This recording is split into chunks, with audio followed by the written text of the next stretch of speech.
Welcome to Flat Earth Debate, Uncut and After Show. I'm your host Nathan Oakley, and if you are new to this channel, or you've not done so already, how dare you, then be sure to subscribe, hit the bell notification icon and join button if you'd like to become a Nathan Oakley 1980 channel member and keep up to date with the Flat Earth Debate. If you would like to support the channel, there is a super chat that runs alongside each of these shows while they premiere, and there's also a PayPal, Patreon, crypto and thanks button in the info box below the video. Speaking of Patrons, I'm going to do a quick shout out to all of you who do support me on Patreon, so a massive shout out of thanks and appreciation to Rod, Todd Wazzle, Jason Hornsby, Christoph Fournier, John Travolta, JMels24, Unimento, M, Iron26, Endless, Flat Earth Sage, Goldie McKinnon, Retro Bill, More Books, Cannabear, Bogey, John Kays, Patrick Gunnels, Banter, Will Brax, Mel B. Styles, Troy Shuker, Hairy Blade, Mobile Max 777, Neo the One, Rob W, Reese Pound, Del West Watson, Maria Nealands, Unbelievable Productions, Blue Ridge Ranger, The Real Gabster, Abraham Mohammed, Skeptic 936, Life is Short, Texas Mike, David Wayne Foster, and Dank. So another massive thank you to all of you for supporting me on Patreon. Now I will hand over to whoever is in Discord and Google so you can enjoy their dulcet tones while I set up for today's live show. Be quiet. You are a bit quiet. Oh, hold up. Let me move my Yeti. 1 second. Near Come your here, mouth. Yeti. That's helpful, yeah. Can I get a mic check? Yeah, we hear you, Neil. We gotcha. That would be an interesting belief. You broke Oh my up, God, John, are you guys just eavesdropping? Sorry, we were all talking at once.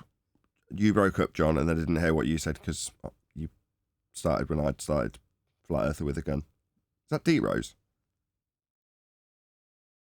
Not D-Rose, damn it. Okay. Who are you? I don't recognize you. Gene. What is it? Hold on. What is it when you're getting Gene and D Rose mixed up? Paul and John mixed up? It's I think it's an American thing. Yeah, it's because they're both black. Or they're both flat earthers. Anywho, least so he's not confused with followers. okay, so what do y'all think about that? How many facts are needed until I, the stupid conspiracy theorist, have, who knows, a shadow of a doubt? How many parallels are needed? How many coincidences before we establish the truth? I don't think there can ever be enough, right? Who would you say, oh, that's a coincidence? You wore black shoes, I wore black shoes. You guys must be in on it. Synchronicity, man. I stand by it. I have no idea what you're on about. Chill out, Santos Bonacci. Can't stand him. I'm just confused. I'm just confused what you're talking about. You're talking about synchronicities, and then it seemed to be contextualized in an agree-disagree situation. I don't really understand, Gene. I'm really sorry. No, I'm just saying, John was saying something, but I forgot what were you saying, John? About the, whatever. No. I was just saying it was an interesting religion to believe that you don't believe in anything. Yeah, that's why we just take facts. That my perspective is to take a fact and just see to where it goes. Oh, without faith, it's impossible to please God. So that casts you out of that. But there's hope. Well, Yeah, I'm gonna need proof of that God. What do you You're mean you breathing. take a Hold on, fact? John. Hold on, John. Let me give him proof. You're speaking, right? You're breathing, right? There's your proof. You opened your door today and you saw the grass and you saw the trees. You see creation. Don't be ignorant. And that proves what?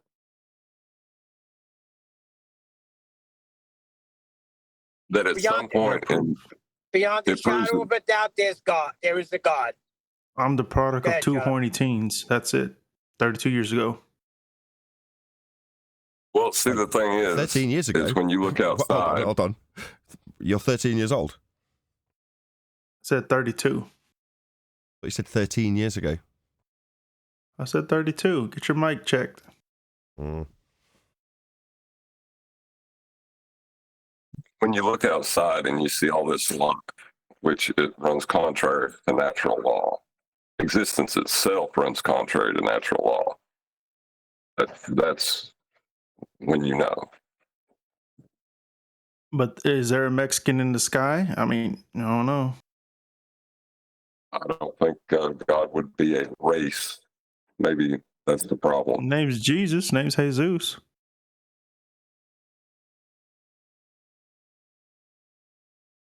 So you're wanting to get God a race. His name's Jesus, man. I'm making an assumption. Well, I think just Taco saying Tuesdays in that- heaven would rock. Is he not highly likely Hell to yeah. be very dark skinned, sort of Middle Eastern? Does that not kind of make sense? No. It says Jesus. It wasn't Joseph or nothing like that. It says Jesus. That's Jesus in Spanish. And we change the subject to something else because it's going to get into mockery with Gene. He's not ready yet. Let's talk about flat I Earth. just say we need proof. That's it. We need proof. Let's stick to the proof of the flat Earth. Maybe then your eyes will be opened up to the fact that there is a creator and he does love you and he shed his blood for you for your redemption. And that's it. It can't be forced upon you. The same thing like flat Earth. Come to the point now where I don't care anymore. You either believe it or you don't. Well, see, the thing is, if I made a drawing on white paper and the skin of that drawing I made is white, does that mean I have to be white? I don't know. You could But have got another piece of paper. when it comes to race, I tend to identify where the person's from and then make a few assumptions about what they'll be like in terms of their skin colour or height or eye colour or hair colour. You know, there's certain common traits with certain parts of the world. It's just The how it same is. with their name. No, that's fine. The That's name fine. is also. That's not what I'm talking about. See, we're talking about an avatar versus a creator, and now it's getting confused.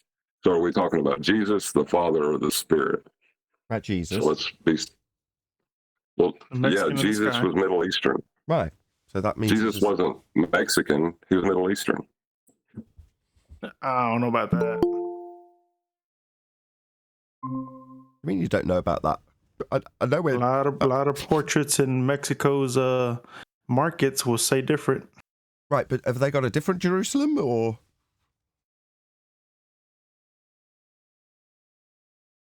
No, it's just, I mean, he had a poncho on and everything. He had a mustache. He looked like one of those northern Mexicans.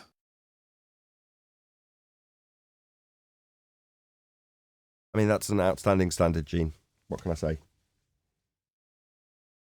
Yeah, that's not a fact, and taking it where it goes now. Hey, John, let me ask you a quick question. I've been using my brother's car to do, DoorDash and Instacart deliveries. And I was sitting at a light and it showed that it said low oil pressure. So when I pulled over, I checked the oil. That shit was bone dry. Then maybe put some oil That's in. not good. I put 3 quarts of oil in. But I look at his thing and I see he's due for an oil change in about 2,000 miles ago. So maybe I should bring it in to get an oil change. What do you think? I would just do it like Dipstick. yeah. Just get the. You also need to take a piece of cardboard and put underneath your oil pan and see if you've got a leak. Hey, what was wrong with the washer, Nathan? Washer. I'm getting a flooded. new one. Oh, right. Okay, I don't know the honest answer. The 2 engineers that came out assumed that what had happened was when my wife put it onto a drum cycle, I don't know if I mentioned that it happened after a drum cycle clean. What they think has happened is, as per the instructions, my wife has put the amount of soap prescribed by Siemens or whoever it is that makes the washing machine and then run it on a drum cycle. Same problem. Right, and what's happened is, because there's nothing in it, it's just created a lot of soap, a lot of foam, and created a lot of pressure because of the foam. And it's just worked its way out through any means that it can work its way out as foam. And then over the 2 or 3 hours that it's done the drum cycle wash, it's just poured out of every orifice that it can. And then when we've come and gone, oh God, it's leaked everywhere, it's actually just, it's foamed up and foamed over, like in some 1980s American comedy where they put too much soap in the top-loading washing machine. where it's presumably the same principle with a front-loading washing machine. It's just if it gets too much soap suds in it, it just comes out of every... I mean, I've never seen that happen before, and the guys who came round said the same thing. They were like, well, we can't give you any other explanation because it's perfectly running. And they ran it, and it drained, and it ran, and was like, okay, fine. So maybe just too much soap? No, because my wife showed them in the handbook. That was what they were like. You put too much soap in, love, to my wife. And she was like, immediately went to the page in the handbook and went, look, there you go. That's how much I put in. And they're like, oh, right. But believe it or not, a similar situation happened with my washer. They said the soap you use is too strong and requires too much water to dissipate the soap. So they said you need to use high efficiency soap. We use Foca, which is a Mexican powder detergent, something like that, but it's very thick. And he says, yes, that Mexican one is too thick and it requires more water. And these washers nowadays, they use high efficiency detergent. So we have to buy a different type of detergent because it doesn't output enough water to dissipate the soap. Right. Somehow it got clogged. I agree with that. That Mexican one is too thick. Anyway, yes, so it seems perfect because although we went to the local laundrette a couple of times, laundromat or whatever you guys call it, within a couple of days they'd come out and looked at it and they just ran it. They didn't do anything, literally. They pulled it out, checked that the drain wasn't clogged, which we'd already done, ran it, and it just ran perfectly. So you're like, okay, fine. And then we cancelled the appointment that they'd made for us for the main manufacturer to come out and have a look at it. And they were like, look, they'll charge you if there's nothing wrong with it. I'm like, nothing wrong with it. It's dumped water everywhere. Nothing wrong with it. But like, no, well, there's not actually a defect. It's just if it's got too much soap in it, it's going to try and get rid of it through every crack that it can. Well, there's me thinking it's a sealed thing with water in it, but obviously not. So that's not actually a problem. The bigger problem we're having at the moment is that we've got no heat. So we have gone through, it must be, Paula, how many electricians have you contacted now? Maybe a dozen, right? Yo, have you guys ever seen the science of a washing machine? Holy shit, is it complex? Like the way it does something in reverse and makes the clothes spin that way, and the way it agitates. Like, what the hell? I don't understand it. There's a lot of science, a lot of reverse vacuums and shit. Just get to the end of my moan, Gene. My moan being that no, we've contacted dozens of electricians and they keep making appointments and not coming. Which is we've had one guy out who managed to snap all the legs on my hi-fi and then gave us a rough quote without any labour charges, which he then proceeded to ignore us and blank us on when we tried to chase him up on what he'd actually charged us to fit a new heater and repair an old one. And nothing, just didn't get back to us. I phoned him up and he was like, oh yeah, I've been very busy, I'll get that off to you today. No word. Same here. 10 more, after 10 more maybe, electricians contacted through various different means. They all do the same thing. Some say, can you send us photos? We send them photos. There's nothing particularly unusual about the job, but they just keep letting us down. It's really annoying because it's snowing here. It's really bloody cold. Anyway. Same here. They gave me the runaround. They gave me the runaround for a while, and yeah, I finally got a new quoted one. Well, they're going to replace it or give me a check. Who knows? What, washing machine? Yes, I had the extended warranty. Yeah, sometimes it's not so bad to have an extended warranty. I used to flog them when I was first in retail. Everyone moans about them and they're like, I don't know. I've seen enough people who have benefited from them to have at least a mild degree of legitimacy. Oh, also, did you know if you have your washing machine outside, it's an automatic warranty void? You told us. Yeah, you told us that. Oh shit, didn't know that.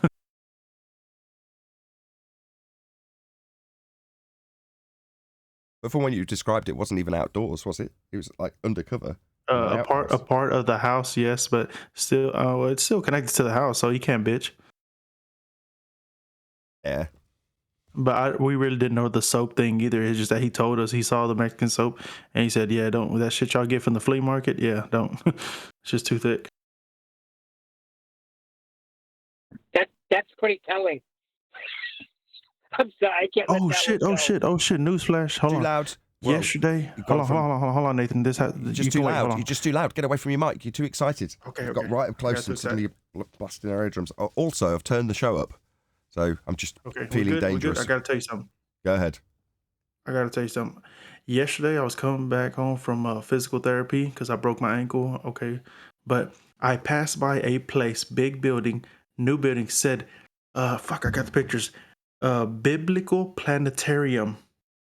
I was like, what the fuck is going on in there? Biblical planetarium.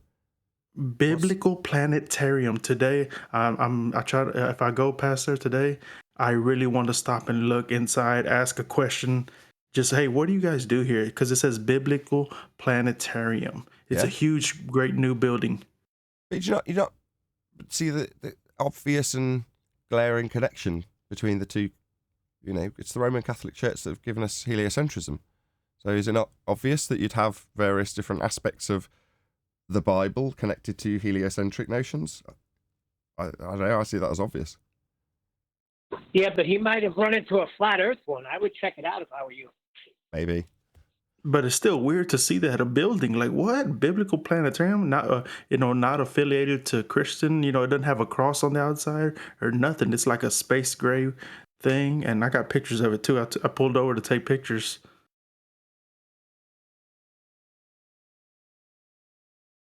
Cool. Good morning. Hello. What could be going on in there? More than likely, it's no different than the planetarium I went to 2 weeks ago, where they gave credit to the Big Bang, except this one they're going to say God did it. Yeah. Well, they're quite directly celebrating Copernicus. Who knows?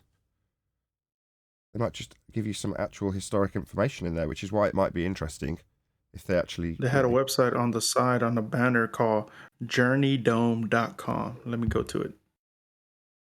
Hey, Testman, did you already like share that story? What's that? Did you already share the story of your experience in the planetarium? No, I was going to that one day, and then everybody was talking, so I never got to. Was there some it looks like it's a new experience. They're going to have a 4K dome, a 50 feet diameter dome, 4K, 12 4K projection systems, immersive 3D sound audio. So this is going to be some type of Omni Theater type show with quotes from a psalm. Sounds like an acoustic and video nightmare. That is an AV nightmare. So how many 4K projectors did you say? 12 4K high definition. You've got to synchronize. Yes. Loads of projectors onto this dome, diameter which is an dome. uneven surface to begin with, right? So that's going to be hard enough. Then, from an acoustic point of view, all a dome does is reflect sound back to pinpoints, which is awful for acoustics. Oh, you should check out the website journeydome.com. It says what we believe, and then it gives you an excerpt of what it is. The Bible is the most important document to human history. The word is a God is benefit of humanity. Believe that the Bible is the closest document to user's manual on how to live life in the earth. Now, what does that do with planets? Can you go to Master D, Nathan? Look at the picture I posted. Hey, was the floor of that planetarium flat? That's exactly the picture I posted. It happened to be on the roll, on the, the stills that I have go by. But yes, celestial sphere, precisely. So when I went to this planetarium, the floor was flat, and they had this protracted dome over us. And I'm listening to the guy. Of course, it's full of people, and they had a showing earlier where it was for kids, and then the second showing was mainly for the students of the school and adults. So one family wanted to see it twice. So it was my first time, and so I just was going to listen and see what he said. So he's, basically that you couldn't see anything under that floor except when it came to the horizon. And then just like the picture in Master D, it's a celestial sphere. And then angle measurements to Polaris. I mean, they showed Polaris, they showed the sky moving over a flat plane, which was the floor, which is exactly the altitude, the azimuth, horizontal coordinate system that the sextant uses. Right, start the live show. Just a note to myself. to check the audio to see if everything's fine now. I've turned the volume up a few notches. Plus, you're at the 9 minute, 16-second mark of that video. 9:16. Yes, that's where you left off yesterday. And if you want the best view in a planetarium, always go towards the center of the planetarium. It's the only way you'll get the closest to reality. Yeah, and unless they have really good recliner chairs, just lay on your back on the floor like all the kids were doing. That was the best way.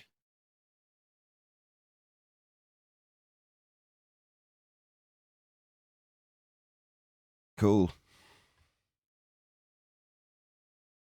Yeah, I mean, the guy was talking. In reality, the floor is really moving. The ground is moving. But because, of the planetarium and system we have, it's the sky moving. But it's the opposite way in reality. Yeah, right. Yeah. Well, they do believe it's a flat plane turning instead of the sky turning. So, yeah. Not that helps their case. No. They don't know that. The projectors will be moving. Say again, Shane? I said, I don't think the 12 projectors will be moving. Well, no, they'll be projecting moving images, though. I mean, that's the beauty of projectors. All I remember in the planetarium was what that one navigator told me. I said, how come in celestial navigation you say you got to imagine the Earth is stationary and the stars in the sky are moving? And he says, because it works easier that way.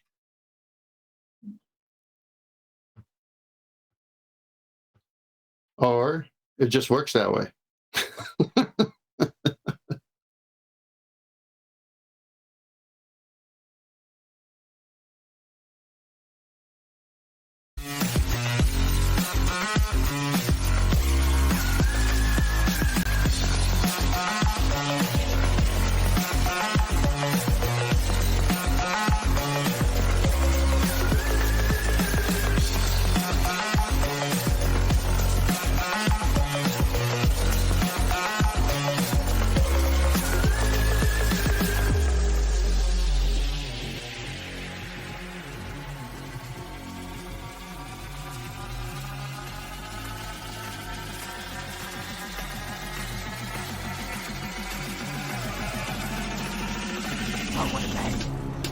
Welcome to Flat Earth Debate Live. I'm your host, Nathan Oakley, and if you are new to this channel, or you've not done so already, then be sure to subscribe, hit the bell notification icon, and join button if you'd like to become a Nathan Oakley 1980 channel member and keep up to date with the Flat Earth Debate. If you would like to support the channel, there is a super chat that runs alongside each of these shows while they are live, and there's also a PayPal, Patreon, crypto, and thanks button in the info box below the video. Most importantly, if you'd like to join the discussion, simply mute the page you are currently watching, then click the link in the info box below this video to join the panel and express your views on the nature of Earth. If you do join, please don't swear. If you do, you'll be ejected, and if you are, please don't try to rejoin the stream using sock accounts. You'll be warmly welcomed back on the next stream. Please also share the show on social media. Sharing the show obviously increases the live audience, but this in turn increases the chances of a more diverse panel, so please share the show on Facebook and Twitter. Now, we are joined by 10th Man, Arwin, Refracted Curvature, Neil, and a whole bunch of people in Discord, so welcome. Same thing. And all. Yes. Let's get it on! Let's get it on! Let's get it on! Good afternoon. Man, Neil said hi for everybody. Well, good that you're all genned up and enthusiastic. It sounded like there was a problem when I opened the line. You were like saying my name as I opened the line, and I slightly panicked. Everyone okay in Discord? Oh, great. Oh, good. Nathan, if you knew what was going on while you were making the announcement until you turn on the mic to us, you would be panicked. Okay, well, I'm glad I didn't hear any of it. Today we're going to continue with Johnny Harris, hence I've left the title in the live stream, which I don't typically do. I just, as we don't know, I don't know what I'm going to do most live shows, it's just left blank till after the fact and then add whoever we've covered. But in this instance, we were only halfway through yesterday when we completed the 2-hour live stream, which isn't typical. But I'll stick his live stream, or his video stream, or whatever you want to call it, link to his video in the live stream chat now, so that you can go and check out his video, and more importantly than anything, let him know that we're covering his video in the nicest possible way, but mainly let him know Nathan Oakley 1980 sent me.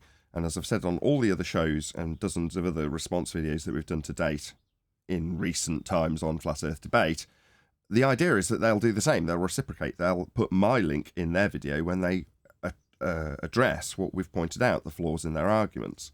But in the spirit of traditional Flat Earth Debate, we will ask a couple of housekeeping questions. So any evidence that you can have gas pressure without the necessary antecedent of a container to press upon? Impossible. Negative. Without the container, there We can be wouldn't- no pressure. Conspiracy Yeah, cats. all of us would be dead. We wouldn't be here doing a show. Any evidence of a physical geometric sphere edge? That's a horizon, formerly known as the curve of the Earth. Heliocentrist. Go on, I heard heliocentrist. Just Well, the heliocentrists, it'd be a lot cooler if they did have that evidence. that's a Dazed and Confused reference. Sure is, buddy. You're like a steel trap. I get older, they stay the same age, right? Yeah. Okay, filthy. Meanwhile, Earth is flat. There is no geometric physical limitation called the horizon. We debunked that in 2020 with the Black Swan. If the Earth was a sphere, radius 3959 miles, then every distance to the horizon could be no more than 1.2 times the square root of the observer's height in feet.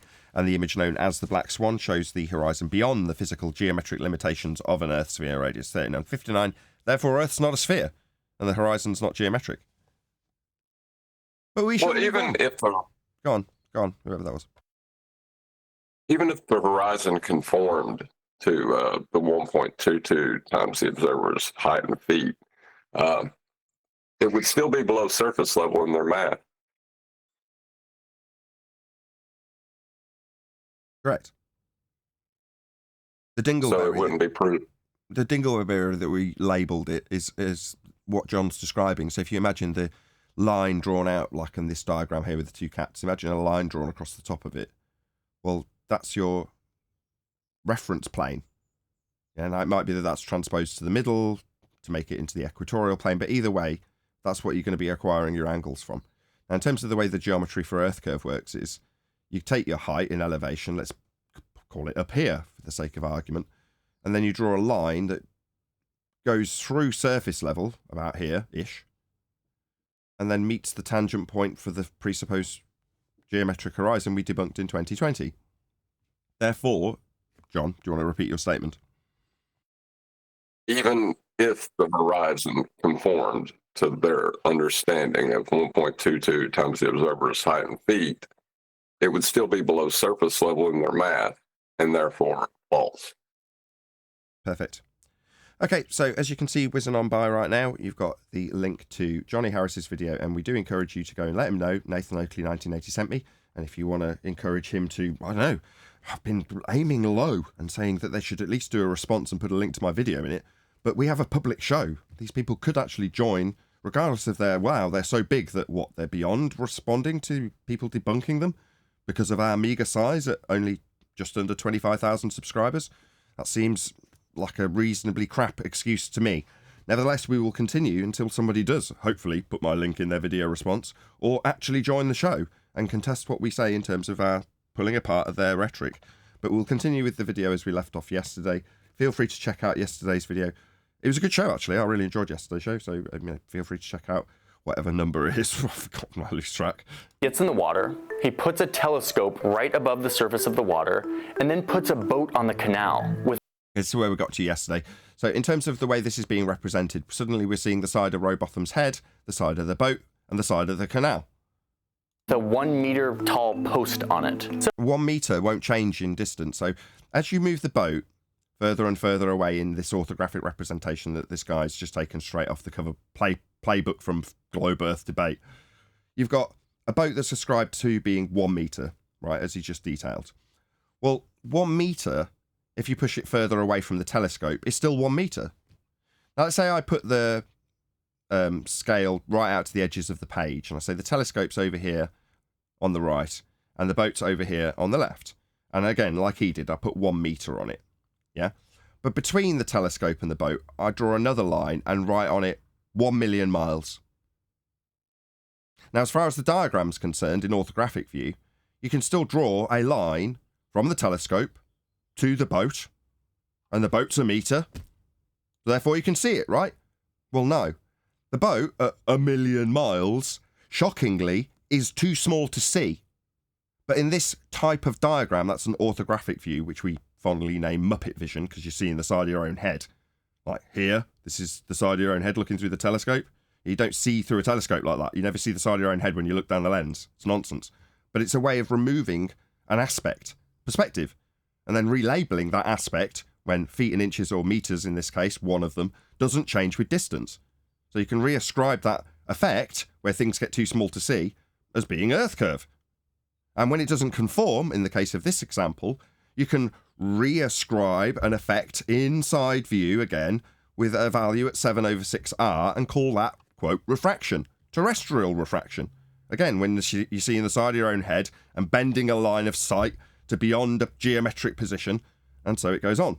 So what he wants to see is if We're not a side of his own head, I can tell you that for nothing. the Earth is curved, if it's a No, he's not looking to see if the Earth's curved. He's showing you how perspective works, but you've taken that and hijacked it and put it into a Muppet vision mathematics that removes perspective. globe, this Well, post will start Even in Muppet vision, level is still horizontal. It has to be. Correct. So this whole claimed experiment is nonsensical. to disappear over the horizon. And there he is. He just drew it out. I'll see if I can get back to it so you can have your example on screen as he says it. So yes, precisely as John's just said, you get to a point where they're drawing out a line, because you've still got to maintain a horizontal, and there it is, right? So where's Earth curve? Well, it's taking place below surface level. Now, in this case, he's drawn out eye level, but surface level is parallel with eye level. Horizontal. That's what horizontal is. But where's the boat? And where's the curve that's blocking it if this is a hill? Well, it's below surface level. That would be the line that you drew out that you could transpose down to the celestial, not the celestial plane, the equatorial plane. But you've got to have it. It's part of the geometry. Well, when you want to fool the world that what we live on is a sphere, you've said it before, the dingleberry is surplus to requirement. It doesn't even belong there. It's not part of the reference that's ever being used. Indeed. So he does it. The boat goes away. It goes the entire 6 miles of the canal, and it stays in sight the entire time. See, what you've just done is you've just put something back into view. Well, what if I change the value? I'm glad he's got this diagram up. It assists me beautifully. Let's say I change the value from 6 miles to 100 miles. We still see the boat? In this diagram we can, can't we, ladies and gentlemen? Doesn't matter what value I put. 6 miles, 600 miles, 600,000 miles, 6 million miles. There'll still be a dotted line between the observer and the boat, because all aspects of perspective have been removed. And what were they replaced with?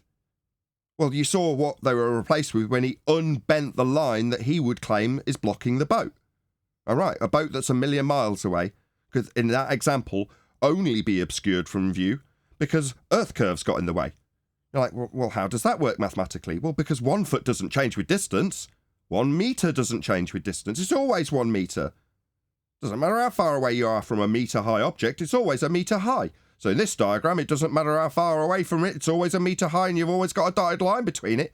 That's why you get numpties asking flat earthers why you can't see New York from Ireland. Like, well, because it's too small? Yeah, but on a flat earth, you'd see it. No, Muppet.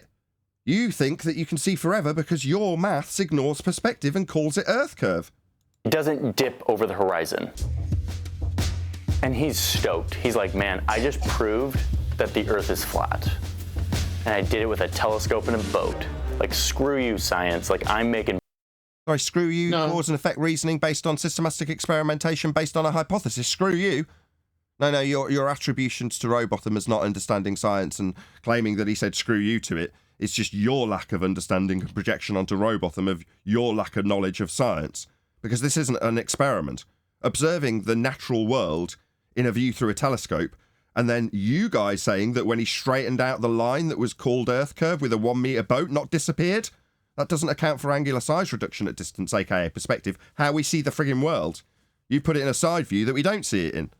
So what, you think it's joyous Nathan, because he's actually seen the effects of perspective working as they do through the telescope, unlike your Muppet vision view? That's not shocking. Go on. Nathan, he said Rowbottom said that he proved the Earth flat. That's not what he did. He debunked Earth curve. Right.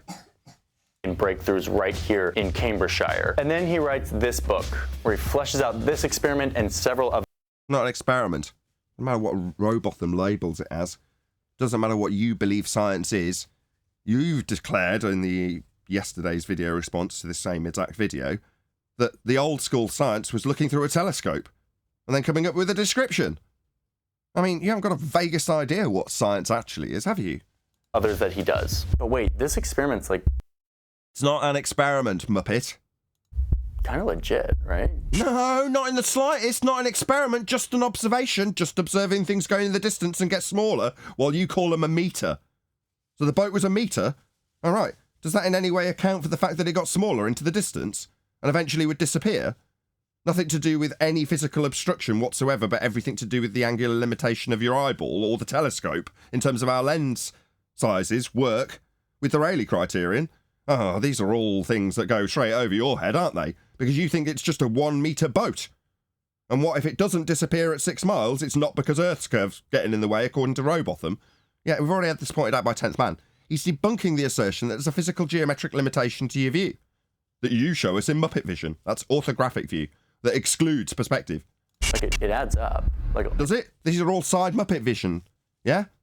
Notice how we've got the below surface level Earth curve, physical obstruction with a tangent point. Where's the refraction? There isn't any, because you've got to make a geometric assertion that takes place where you see the side of your own head and a boat that doesn't change in angular size.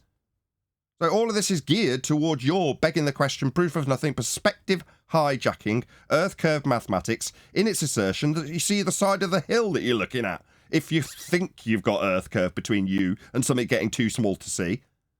his numbers were all correct about the Were they? Well, they all seem to be in Muppet vision as far as I can tell. circumference and the dip of the curvature. Like why did Apart from that last one that was on screen for approximately a fraction of a second with fuzzy overlays on top of it. The actual representation didn't get more than a fraction of a second. So we'll have a look at it and we'll pull it apart and we'll have a look for a little bit more than just a fraction of a second. See if I can pause it. I don't know if I can be slick enough with my peppery fingers. Did you catch what he said? I don't know, but I want to look at the diagram that was up for just a second.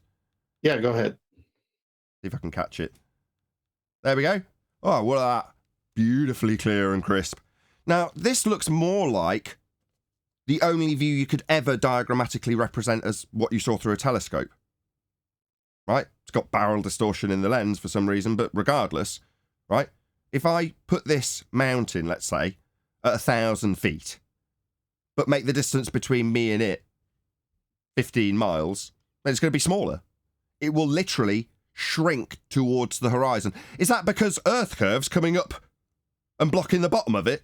Or is it because further away it'll be smaller? Well, in your maths, it won't be. It'll always be 1,000 feet, so that you can call the effect Earth curve coming up from bottom up, blocking the bottom of this mountain. But in reality, this is the only view so far that you've put up for a fraction of a second that represents what you'd actually see through a telescope. Everything else has been your globe Earth begging the question, proof of nothing, perspective hijacking, Muppet vision that you call Earth curve. And how Rowbotham's undone that. Yeah, that's because he's debunking Earth curve, my friend. Yeah, we don't see the world in the way that you've been representing it. Other than this, like I say, that's only been on screen for a tiny amount of time. Let's see how quickly it goes away. the curvature? Oh, and it's gone. Like why didn't it dip? Like Why didn't it what? Dip? It does dip. If you had any idea about celestial navigation, you'd appreciate that you've got to account for how high you are above the horizon, because it's how high you are above the deck. And your feet, which might be in contact with the surface, and your eyes are above it, even though it seems to rise to your apparent eye level. That would be to say that the world expanding out in front of you moves upwards to meet your eye level. It's not falling away 8 inches per mile squared, but you're still looking down into the distance at whatever height you are above the deck. That's dip. It's accounted for when you're taking flat Earth elevation angle measurements, the ones that gave you your maps and models, including the globe, that require Earth have a flat baseline. That's Earth be flat to take the angles. Why was the boat still in sight? There's nothing wrong with this experiment. Parallax. It's not an experiment. Nothing wrong with it. He's just looking at a boat. Literally, that's all he's doing. He's watching a boat go into the distance. You think this is an experiment? What was the independent and dependent variable? What was the null hypothesis? Got that great name. Yeah, what does it mean? Why would he call himself Parallax? Again, highlighting what a clown you are when it comes to these references. What does Parallax mean? Why has he used it as a pseudonym? You have no idea. It's just a DJ name. So literally, your research has led you to hear the name Parallax and literally put up a picture of a DJ. What a wanker. He's an expert, man. Just make sure you let Johnny Harris know. Nathan Oakley, 1980, sent me. Flat Earth debate. Took apart some of your misapprehensions about physical geometric sphere edge horizons in Muppet Vision. Just let him know. You know, there's his link. I'd hope he'd do the same for me, were he to say, oh no, we do see the side of our own head, just like my maths. Things do say the same feet and inches or metres value, regardless of distance, just like in my math. Yeah, if he comes back at me, better damn well put a link to my video, because I get no support from YouTube. I'm not part of the algorithm. Yeah, no, they're not going to give me millions of views. They'll give them to you. When you've got a cursory understanding of your own bloody model and a misapprehension of the anthropomorphization of flat Earth into flat Earthers. That's what will give you the views. Hey, Chocolate. Good morning, guys. Morning. Maybe he was onto something. No, this is stupid. This is like a third grade science experiment in your backyard. It's not a third grade science experiment. I would imagine that people slightly above third grade would actually have a better scientific understanding than you do, given that they're taught the scientific method in about fifth grade. But you think, what, this is a third grade experiment? Well, no. Experiments establish the cause of a naturally occurring phenomena. Okay? So what's this? A Muppet Vision bending of the light from the sun? Oh, all right. How many times have you seen the side of Earth and the side of your own head and the sun? Never. All right. Isn't that fascinating? But yeah, here we are again with Muppet Vision, you seeing the side of an Earth curve that he presupposes exists, and the sun being below the surface level at a tangent point that exists in the maths below horizontal. This experiment doesn't take into Not an experiment, you stupid clown. Stop saying it. account how the natural world actually... Yeah, science deals with the physical and natural world, that's physics. But it establishes cause and effect that you observed in a natural phenomenon. That's what science actually is. Go on, John. I was going to ask, did in that Muppet Vision orthographic view, did he have eye level when he was talking about refraction? He did on one of the diagrams, an earlier diagram, not this one, no. He's got both of them bent down, one at a tangent and one at a refracted 7/6 of the radius tangent to the sun. Okay, so he's doing the claim to refraction, not the actual claim they have. It's one where they do the what Chocolate calls the okie doke. Yeah, his claim is that there's a geometric limitation to boats and buildings at 1.2 times the square root of the observer's height feet as laid down in physical Earth curve geometry. But now he's going to do the old switcheroo, as Chocolate would phrase it, and claim that, no, we don't have Earth curve, we have refraction. Correct.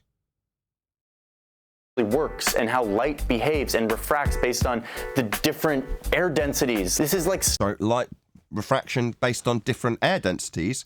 It sounds like you're scratching the surface of something called Snell's law, which requires a difference in medium, not a difference in air density. Further to which your Muppet Vision refraction is nothing whatsoever to do with light moving through mediums or air densities. It is. Yeah, and the air density also is horizontal and not vertical, which is what you would need for what you think you're going to achieve with it. What he thinks he's going to achieve when he shows examples of refraction isn't what he's applying in globe Earth mathematics and was applied to Rowbotham's observation in Muppet Vision when transposed into a globe Earth world where the boat's only a metre and it will never change with distance, and the rate of the refraction, terrestrial in nature, otherwise known as standard refraction, was 7/6 of the radius value.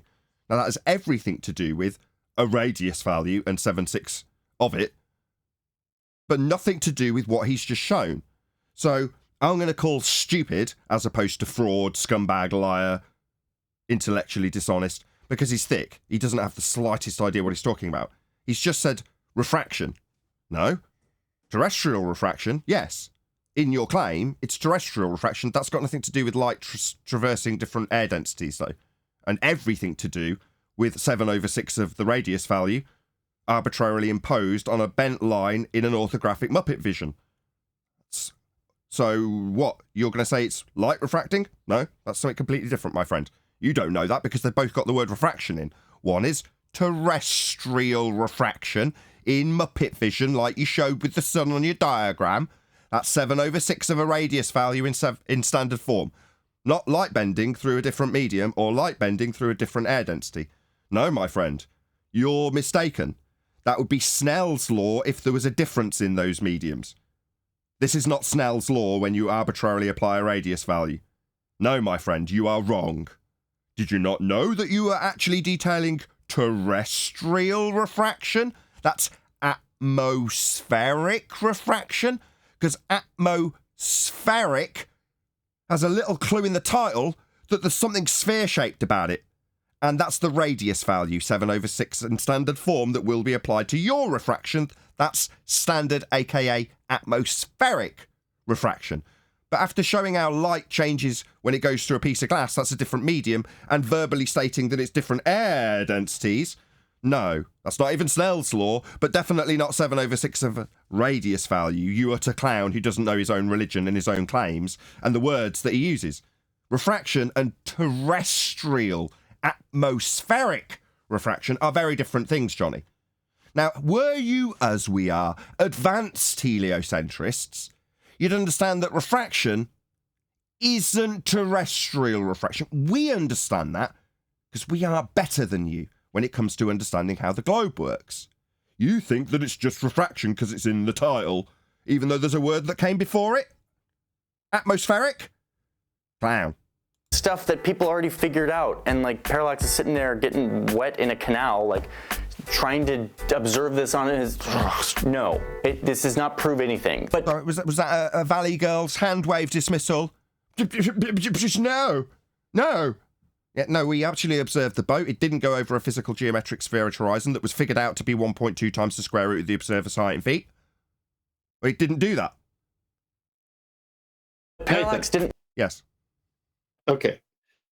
About a minute back or less, when he was playing the two parts. Oh, what about this? What about that? He says he got the numbers right. Okay, what numbers did he get right? The numbers to your Earth curve, 1.22 times the square root. And so now he says refraction. Well, how did you ever measure it if it's refracted? He snatched his wig off, like Chocolate says right there, because he admitted he got the numbers right. Earth curve should have been at 1.22, but now he's saying it's refraction.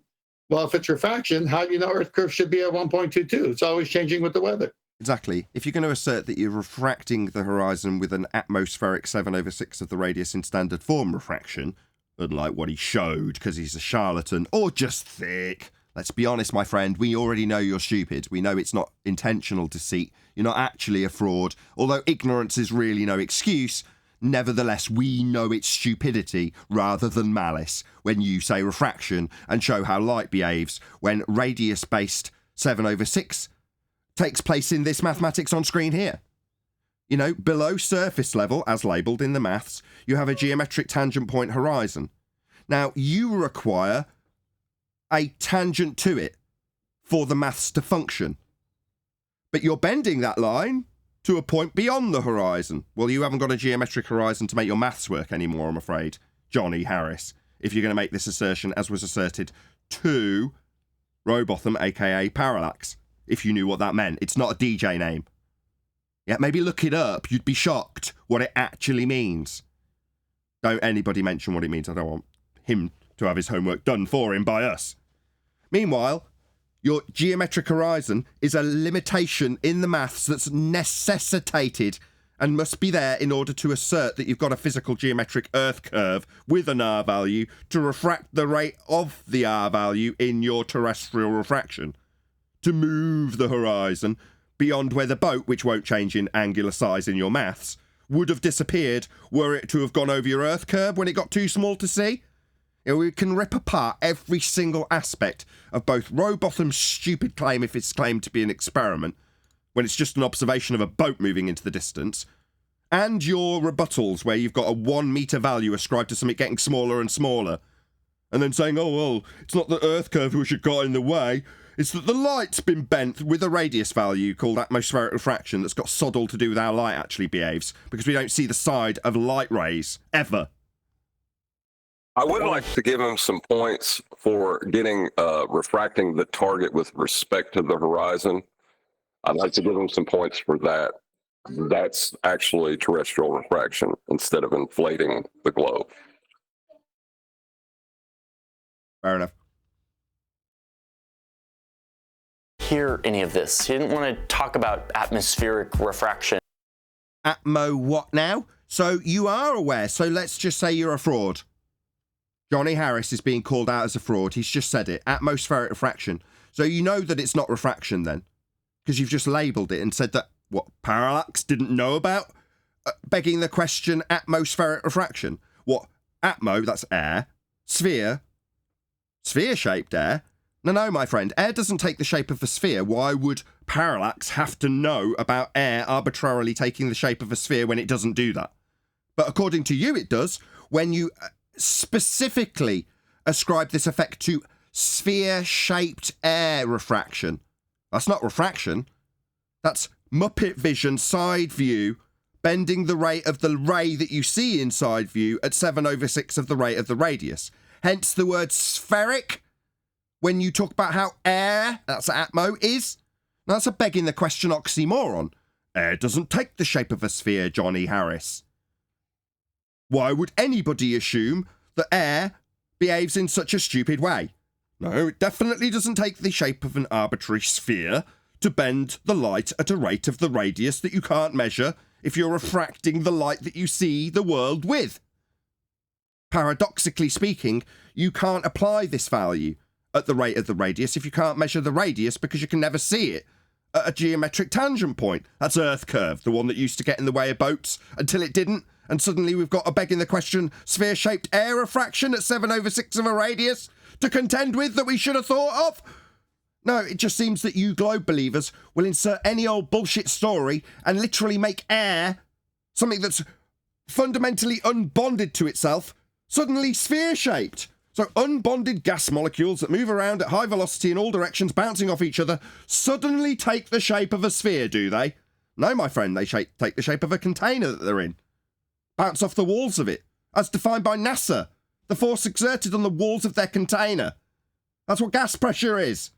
So no, sphere, atmo, is an oxymoron, and there's no way anybody should have had to have automatically assumed you're begging the question fallacy, my friend, let alone parallax. And air density and how light behaves in different media. By different media, air, what was the second media? Different would mean there was two. You just said atmosphere, that's one. Yeah, because you're confusing Snell's law where it has to traverse different mediums in order to refract. But you haven't got a different medium, you've just got air. Just happens to be sphere-shaped, therefore bend light at a rate of the radius. Now you're begging the question, my friend. As were every single rebuttal that came Parallax's way. Good. That's a really good okie doke, right? Convincing people that warmer air, comparing warmer air to cooler air is like comparing two different mediums. Like, they've really got people with that nonsense. It's crazy. Too complicated, too abstract. You can't touch and feel that stuff. No, you're right. You can't touch and feel sphere-shaped air. It's an oxymoron. It doesn't exist. But what? Parallax was told that he should have known about it already. Instead, Parallax sees science. Sorry, what science would that be? The establishment of cause and effect reason based on a systematic experimentation-based hypothesis to form theory? No, you just beg the question that air arbitrarily takes a sphere shape. And then what, insisted that parallaxes ignored the science? What, the scary science of looking through telescopes? That's exactly what he's doing. According to you, he's doing science. Not that he is. Not that looking through telescopes like you, the bonehead, thinks science is, back in the old school science days before it all got scary, with just so stories that didn't have any empiricism. And observing reality as a much simpler task. Sorry, observing reality or putting it in side view and ascribing a meter value that doesn't change with distance and then saying that light, when you see it side on, bends at the rate of the radius. Is that seeing reality? Because the only bit that could even remotely be claimed to be reality you had on screen for less than 1/10 of 1 second. Literally. That was the only diagram that could even be compared to looking through the telescope. Every other diagram is your Muppet Vision globe view looking at the side of your own head, and you've got the audacity to think that that's looking at reality?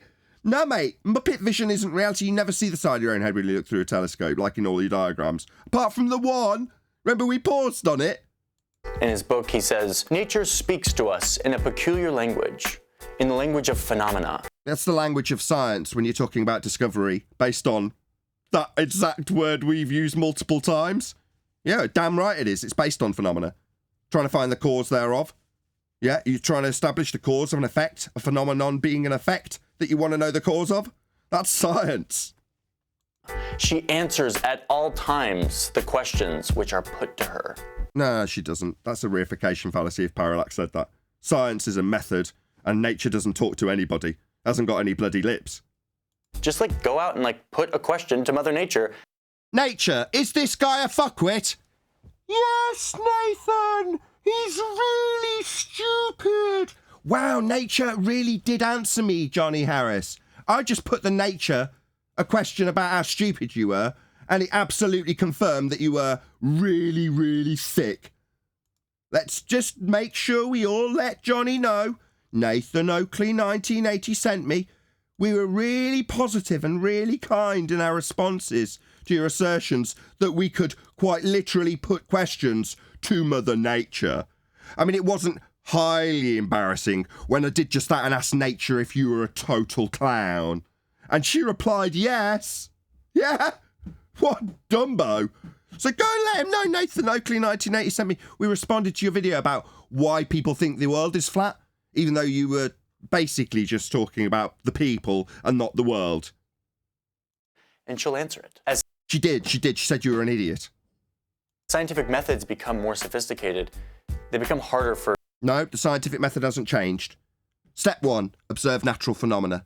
Step 2, formulate a suppositional cause and effect reasoning statement where the dependent variable is your observed phenomena and the independent variable is that which you assume will cause it.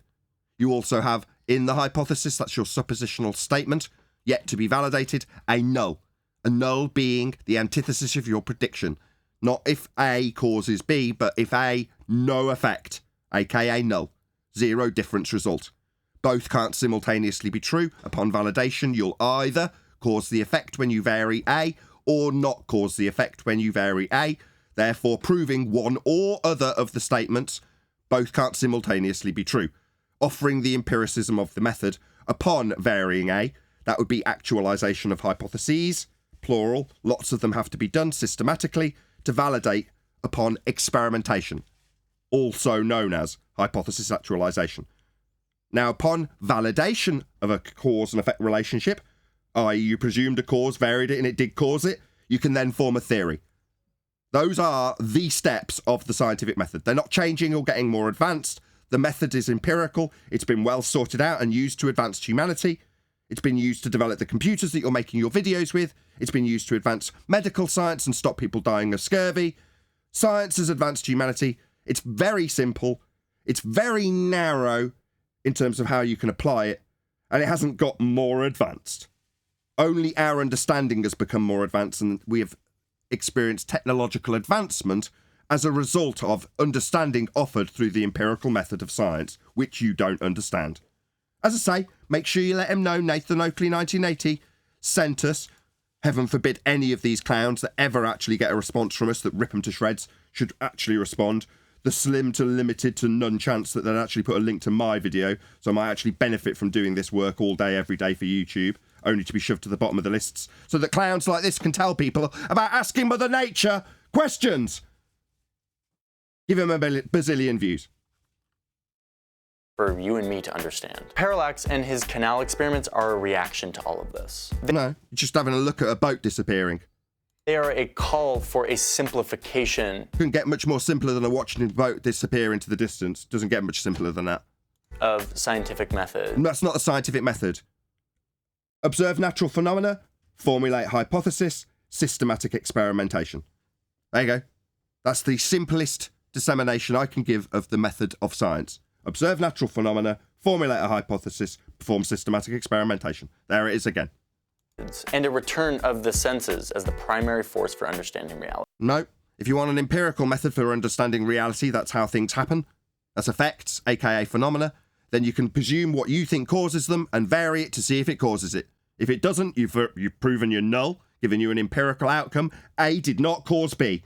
Therefore, A, in the entire history of the known universe, will never, ever, ever cause B, because you proved it didn't cause it, empirically. If you do cause B, because you're a genius and you figure out the cause of it, then you've empirically validated what caused the effect you saw in nature. Yeah? There's no just having a look at things to advance our understanding of reality. There's an empirical method in place to do that. It's called the scientific method. Something you haven't got the slightest idea about, Johnny Harris. He called his method of reductionist pseudoscience. Right, pseudoscience. Yeah? So not science, sham science, fake science. Man, the clue is in the bloody title. Maybe learn what some of these words mean. The zetetic method. He says that honesty of thought is to look at truth in the face, not the side face, but the full front. So not science. Yeah, so Parallax, unlike you utter clown, who's been labelling his stuff incorrectly this whole time as being science, according to Parallax. No, even he knows it's not science. You just don't know what these words mean. And when you find a little bit where he declares it as quote-unquote pseudoscience, what, like pseudo-force-space gravity? Yeah? Pseudo? Nathan. Hello? Yeah, Nathan. When did Samuel Rowbotham vary his senses when he was looking down the canal? I blinked. Oh, okay. Hey, Adam. Good afternoon, guys. Just look at it. Go out and observe it for yourself. That's called a composition fallacy. Let me explain. So the scientific method has step one, which is observe natural phenomena. So you could go out and observe it yourself. Yeah, observing things happening is a prerequisite step in the scientific method. But the fallacy is where you somehow assume that that single part is attributable to the whole. Now, the whole would be all three steps. That's observe natural phenomena, formulate hypothesis, that's establishment of independent variable, that which you assume causes the effect, and dependent variable, which you established at step one. It's your phenomena you're trying to cause. And then systematic experimentation, which is simply varying your presumed cause to see if it causes the effect. Really straightforward.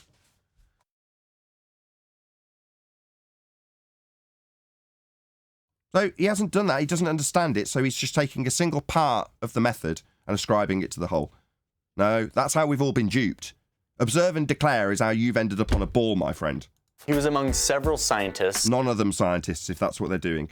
And mathematicians at the Mathematicians, maybe. Time who were on this train of... A train? What, are you going to reify science into a train now when you're talking about what mathematicians did? Let's use really simplified reductionist math and science to prove... Sorry, math and science? No, science is empirical. If you follow the method, you just don't know what it is. So you're reading this... There he goes. Go on. Yeah, sorry. There he goes again. He said he got his numbers right, where we say Earth curve should be. And then he's saying he's using the right numbers, but now he's throwing his own claim of Earth curve away. I mean, when are we ever going to see Earth curve at 1.22 at the observer side being 1 feet? When are we ever going to see that? Well, this guy's saying you can never see it. Also, please share the show. Please share the show on Facebook and Twitter. The share button's right there, waiting to be smashed. Not quite at 100 viewers yet. 10th, you can't see it. It's below surface level. There it is on screen. Precisely. Yeah, there it is on screen. The horizon in the geometric physical assertion of an Earth curve with no perspective included in Muppet Vision and side profile is below surface level. There it is on screen. I've left it up for a reason. Prove that the Earth is actually flat. This argument of the flat Earth... Not an argument. Earth is measured flat. Your globe model came from those measurements. The grid system used in GPS and navigation in general and plotting maps and projections of maps, that system is devised from elevation angle measurements to Polaris. That's what it's using. So you talk about this argument for a flat Earth. No, it's not an argument. It's not agree, disagree. As advanced heliocentrists here on Flat Earth Debate, we appreciate the origins of your reified globe belief. The origins, the measurements, not debate, are flat. You wouldn't have your globe misapprehension if it wasn't for the flat plane being measured in the first place. It's not an argument, it's a fact. Earth is flat. Flickered for a little bit in the 1800s, gained a little bit of traction, but then eventually it died out. Wasn't it the other way around? I mean, you said that you were under the apprehension that, Christopher Columbus was out because he had to prove it? But now it's, a dwindling idea of flat Earth? Why would he be out, according to you, to prove that it's a globe if there was no contest about it and it was just a dwindling idea? I mean, I just don't get this, guys. Is it... Until just a few years ago. Really? No, everybody was still navigating on the flat plane. Everybody was still carrying sextants in their aeroplanes when they flew, just as a backup, so that they could use the very process that devised your globe model that you believe in on a flat plane with flat plane angles. That's how it works. That's how the Earth is navigated and built upon. I refuse to be another vegetable. Pseudoscience garbage will, to me, be unacceptable. You see, this isn't us. And I don't know, I haven't discussed this with my panel, but I will. Which is to say that we desperately need a rebranding here. Because we are not flat earthers. You know, I've come up with this ad hoc term of advanced heliocentrists. But, maybe we should reterm the show. Again, this is not going to really happen. Maybe we should call it Globe Earth Debate. And say, no, we've decided we don't like flat earthers. They're idiots. They give everybody around us a bad rap. Well, they are. I would more than happily challenge most flat earthers based on their stupid nonsense that they assert as quick as I would a globe believer. Because most of them they're just making us all look stupid if we want to call ourselves flat earthers. Hence me saying we should have a rebranding. Advanced heliocentrists. Yeah, advanced heliocentrism, meaning we understand the flat earth origins. But that doesn't make us flat earthers, which is where his personal ad-hom attack's going to be directed from here forward, right? Yeah, I like advanced heliocentrism because we get that story right. They don't. They can't defend it. We show where it came from, how it originated. So yeah, please share the show on Facebook and Twitter. Anyone with eyes to see don't have to be susceptible. Dispose of your globe in the nearest waste receptacle. There is no curvature to this Earth. There is no motion to this Earth. If you just accept the globe model with no understanding of the flat and no clear evidence for the ball Earth. Okay, I mean, like I say, advanced heliocentrism is a fine enough title for me. And if people say the globe is what it is, you can have a wry smile to yourself and say, no, it's a wonderful model, without necessarily pissing off a whole load of fundy normies that don't even realise they've got a religion. Well, we're doing that. Yeah. We're doing that daily on the show. We are quoting their subject matter experts on what heliocentrism is. And they can't, because when we do it, we do it in such a way where we actually quote them, but there's never proof for it. And then when we go to the origin of how they got to be heliocentrists, that needs a plane. Problem there? Flat earthers are back, and their methods are very similar to what... Right, you're now taking what a flat earther does to be this title on the book, flat, an aspect, earth, the ground you're standing on. No, you need to investigate geometry. You need to figure out, like we have done, where the origins of these models came from. Doesn't matter if it's a concave earth with you living in the middle of a sphere, or a globe Earth with you living on the outside of a sphere in a sky vacuum. It doesn't really matter which of the models that you pick. We know how they were originated. We know what was measured, that's Earth, in order to derive them, to give you this globe faith that you have. It's not about the people. You know, the people resurfacing, being publicly upfront about not believing in your religion. Yeah, that might be the case. But, you know, like I say, those people with their notions and their stereotypes that you want to ascribe to them isn't going to be us. Because we're telling you how Earth as a sphere actually came to be. And it's because of the measurements of a flat baseline, that's a flat Earth, that gave you the grid system to wrap it around a ball. Parallax was doing in the 1800s. Quick shout out to, just 1 second, Original D-Rose, who's on the panel.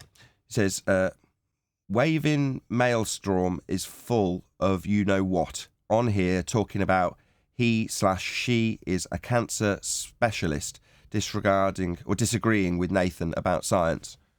Okay. Thank you for the super chat, D-Rose. Really appreciate the support. Well, yeah, you can disagree with me all I like, so I don't care. That's what the chat's for. Feel free to argue away in the peanut gallery. There's a link to the show if you actually have the courage to come and tell me what science actually is. You know, maybe observational science. Yeah, see how you get on. Feel free. And this is data. This is repeatable, observable, measurable. Says a man who clearly doesn't know about science. You know, while he's pulling that downward turn face. What, representing me as a flat earther, is he? No, when you say these things with your sort of shaking of your head because you think you kind of know what you're talking about, and saying the word repeatable makes it kind of sound like it's science. No, there's a lot of flat earthers out there who are just as ignorant as you. That would be Johnny Harris, in terms of what they think science is. You don't know, and they don't either. And we appreciate that. Just as frustrating when they do it as you. But, you know, just being repeatable, yeah, that doesn't make it science. Just being observable or bundling a couple of these different descriptions doesn't alter the fact that it's still going to be ultimately a fallacy composition or a composition fallacy, because you haven't attributed the entirety of the method to minor parts of it, yeah, making it seem like you've got a good understanding of what science is. Some of these flat earthers, oh, they don't. Yeah, we know that. Oh, why have I got no sound from it? There we go. Is willful ignorance. They're still zooming into horizons, but now they have hordes of visual stuff to play around with. They now... So we don't actually need the horizon as a flat earther. Yeah? It's your claim that it's Earth curve. Now, as a practical tool, you can use the horizon to establish a flat baseline to measure elevation angles. That's, you know, using it as a practical tool.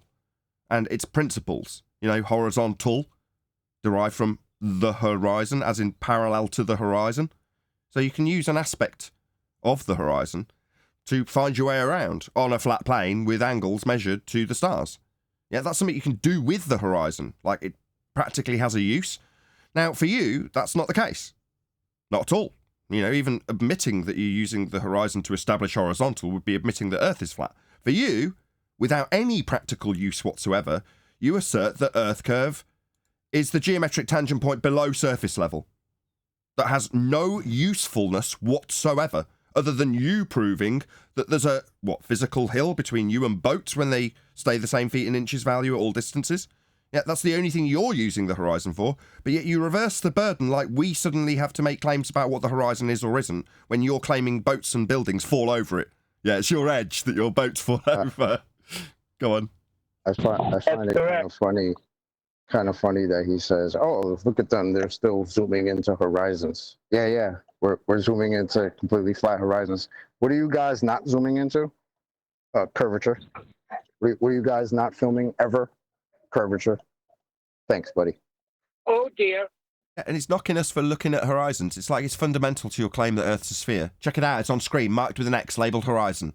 There's your proof that there's a physical sagittor, a geometric limitation to your view at 1.2 times the square root of the observer's height in feet. It's a fundamental basis of your globe belief when you think you see the side of your own head and the side of a hill getting in the way and boats and buildings not changing in their physical size when they reduce in apparent size as they get further away from you. It's all on screen right there for you, and the most central point of this diagram, the crux of your globe faith, is the horizon. But you got the audacity to moan that what flat earthers are looking at the horizon.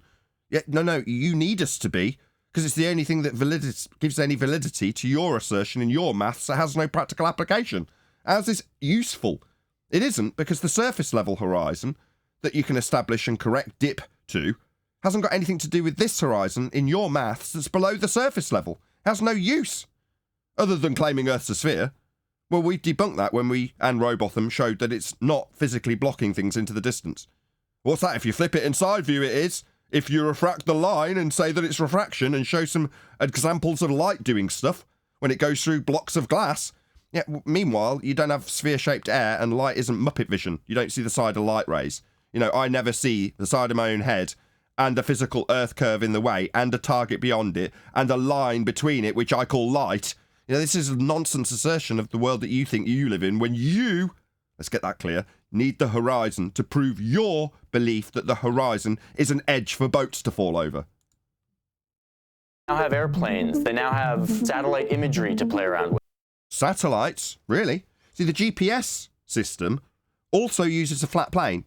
Uses an Euclidean grid system. It's not using a globe. Far from it. Now, those satellites, I mean, I've never seen one, and there's no footage of them. But we've got some footage of balloons. I mean, I'm just speculating that potentially anything that is attributed to the satellites we don't see in an area of space that would leave us all without gas to breathe because it's a vacuum, 10 to the minus 17 torr. But, I mean, if you want to say that this guy who is absolutely without question strapped to a harness and suspended from the ceiling, that's what this man is. He's on a set. Now, having done performing arts and lighting and sound and stagecraft and directing and trapeze, I'm pretty familiar with what a guy in a harness looks like, and this is what they look like. What's that you say? Well, the roof's there. No, they add that in post. Very easy to do. Go and watch the movie Gravity with Sandra Bullock. It's behind-the-scenes footage that shows how they do this. Just with Sandra Bullock. So this guy's on a trapeze. He's on a high wire. He's strapped into a harness on very thin wires. That's your proof of a man floating around in a sky vacuum that would leave us without any gas pressure? Oh, well, crappy discernment. Now, go back in history and look at the moon landings and you'll see it's just stop-motion animation. Models. Absolutely pathetic. And this is no better. Just a man on a set on Earth fooling the general public that he's in a sky vacuum. Right, so he needs all this tin can around him, to keep the gas pressure inside? But as he looks out the window, he's going to see Earth without any containment and the gas on it not expanding into the space that he needs to protect himself from. Don't you see how absurd that is? Space, where he's claiming to be when he does his little stage show on his little high wire, is a fake place he cannot be. That's why he's got to fake it on a high wire. They now have the moon landing. Yeah, that was a guy on high wire. The guy upside down? Yeah, it's spinning upside down on a high wire. That's what you look like when you go round the harness on a trapeze. Ending to dissect. And well, here we go. So you're going to show us how they could have done it on a green screen when they didn't have green screen technology? No, I don't think so, but you can see the backdrops. They weren't green screens on the moon landing, it was backdrops. Again, something that I learned at college. When are painted backdrops. So I know what a backdrop is. And that's what you've got in the moon landing footage, a backdrop. Yeah? It's not green. Yeah, you seem to be misunderstanding the optical timeline of technology when it comes to faking things for NASA. No, they had backdrops back in those days. That's what they used on films and still to this day. Backdrops, look it up. A massive curtain with pictures painted on it. Yeah, that's what they used. Now they're taking levels onto airplanes, like I did. Why? So that you can assert that if it doesn't nose down, it doesn't need to nose down, even though it's traversed an 8 inches per mile squared drop that you haven't in any way experienced, but they've then attributed incorrectly to a non-force pseudo-Ramonian force space time bending. Yeah, that's right, you heard me correctly, Johnny Harris. Pseudo force space time bending. So definitely not science, just pseudo, sham, fake science of a time dimension bending as a result of the uneven distribution of mass. Like, you didn't really explain how a plane never nosing down into the void that would be opening up ahead it below ground level. Yeah, this void below ground level, below surface level. Yeah, they track about 5 degrees above surface level. Yeah, they're never corrected for it. But what? Because you didn't see any either. It's suddenly gravity fourth dimensional pseudo space-time bending that caused it to stay level. No, mate, gyros debunk that notion. You know, like you asserted when you got on the plane, but then found yourself confirming what Daryl had shown. Your plane can't go upside down. You'd need to, though. You're right, mate. As much as you don't know what science is, you understand the simple facts of being on a plane traversing a curved surface. You've got to drop around it. That means you've got to nose down at some point. Here's the thing, globe hugger. Like the flat earthers in the 1800s, the flat earthers today want to use their own intuition and senses to understand reality. Or we could measure it and make models with it. You know, like measuring angles to Polaris and then drawing out some concentric circles going outwards and then making them into latitude lines and then putting them on a grid and then wrapping that grid around a ball and then projecting that ball out onto a tube and then rolling that tube out flat. And then you have the Mercator projection. Isn't that amazing? Yeah, and then you can use that flat map with a flat grid on it, yeah, to match up with the stars that you originally measured off a flat Earth. Now, I don't need any senses when it comes to that other than eyeballs to see the star and measure the angle. But ultimately, the model I'd be referencing has come from a flat Earth ultimately anyway. So I don't really understand what senses I need when I know that every single model that you can believe in, including the globe, has come from measurements taken from a flat Earth. And in the process, they reject and ignore the huge body of science. The body of science. That's a reification fallacy. Science doesn't have a body, it doesn't have lips. And you can't ignore it, it's not an irritating kid poking you. Yeah, it's a method of establishing cause and effect reasoning based on systematic experimentation, based on a hypothesis, based on a natural phenomena you want to know the cause of, that you observed in nature, aka not something man-made. Yeah, there's no body of science to ignore. Now, if you ignore actual science, that's empirically validated experimentation, then you're an idiot, because that can benefit humanity and does and will continue to do so long as it's performed. What people like Parallax ignored the just so stories about Muppet Vision side view and seeing the side of your own head and light bending through a sphere-shaped atmo. No, it's just people ignoring nonsense stories told to them by self-professed pseudoscientists because they're claiming to be science. Well, they're not. And anything that hasn't been through the method, if you looked up what pseudoscience actually means, it's a claim of science that hasn't been through the method. AKA everything you're talking about. That we all live with today. So, what body of science would that be? People that have physics degrees. Is that what it is? This guy? Yeah, this little 10-year-old with his mutton chops telling us about people with astronomy degrees. Astronomy's not science. That's looking through telescopes and naming things. It's not establishing cause and effect through the method. So if you're going to say that that's physics, it's not even in the bracket of physics because you're not dealing with the physical when you're looking through telescopes. Sorry, is it tangible? Are you touching the lights? How physical are they when you look through your telescope? This guy, this clown, this child on screen, he doesn't know what science is either. But presumably he's been through a little, polytechnic astronomy course? Astronomy degrees. They got their... All right, they got their degrees and looking at stuff in the sky, therefore they're science. Degree by regurgitating what their teacher or the books told them. Instead of trigonometry and telescopes and... Trigonometry? That's an interesting term. Where would that be applied with your globe Earth, I wonder?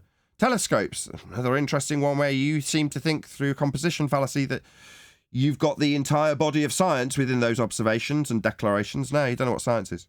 And canals. The flat earthers today use videos and photos circulated on the internet. I don't. No, I talk about elevation angle measurements and how your globe was made using flat earth angles. That's what I talk about. Right, well, where are the images circulated on the internet? No. Your guy in a plane, should everything go wrong, has a backup. It's a sextant. And the principle is measuring angles, establishing a horizontal baseline. either with a bubble or with the horizon. Yeah, that's right. You can actually practically apply the horizon to something. Yeah, establishing Earth's flat to get angles from it. Yeah, you can use the horizon for that. You know, naming it as a point below a surface level that blocks boats and buildings in mathematics that you have Muppet vision in. That's not a use for the horizon. But the plane that you went on, the captain had a sextant under his seat, just in case everything else shit the bed and it all went wrong. Well, if that was going to be the case, then he would have needed to establish Earth as flat to measure an angle to a star to find out where his position is with triangulation.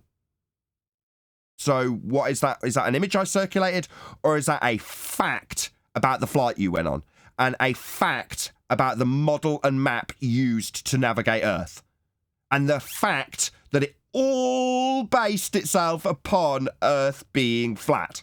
Now, those aren't pictures I've circulated from the internet. I was telling you about the flight you went on and how the guy needed a sextant to measure Earth flat in case he got lost and all the instruments went wrong. Azimuthal equidistant projection map that the USGS actually uses is the flat Earth map. Wait, did he just say azimuthal equidistant projection?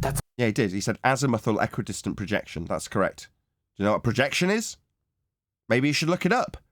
Because the globe has come from flat Earth elevation angle measurements to Polaris to give you latitude lines to wrap around a sphere to then project out onto a cylinder to then roll out flat in the case of the Mercator projection, which is the most commonly used for navigation. Well, that is a projection. Did you know that? Yeah, in this case, he's got an azimuthal equidistant projection, and Eric Dubay has reified that into the world we live in. Yeah, like I say, I mean, we don't call ourselves flat earthers. We do, Earth's flat. We call ourselves advanced heliocentrists here, because we understand the origins of your globe model in terms of its projection ability. It's like my favorite projection. Is that the flat Earth map? No, it's not. You can project that map from any point. You know, I think it was JFK had one on his flight, in whatever he calls it, Air Force One. When he was in charge, he had a Texas-centric map that was azimuthal equidistant, but not North Pole-centric, Texas-centric. What is the easiest way to... How long are we at? An hour and 6 minutes of live. This might be the opportunity to round out. Maybe not, because we've only got 2 or 3 minutes. Very seriously. In true internet fashion, this new current movement of flat earthers has become just a bunch. Again, there he is. Flat earthers, movement of flat earthers. Number 1, flat earth. It's not going to move. Yeah. Number 2, you're anthropomorphizing the concept because you're too scared to actually take it at face value. Literally. Flat, an aspect, earth, the ground. Now it's a movement of people. Pathetic. Quick shout out to Original D-Rose, who says... Oh, it's already gone. There we go. W. Rupert, get in the chat to express your assertions. Yeah, indeed.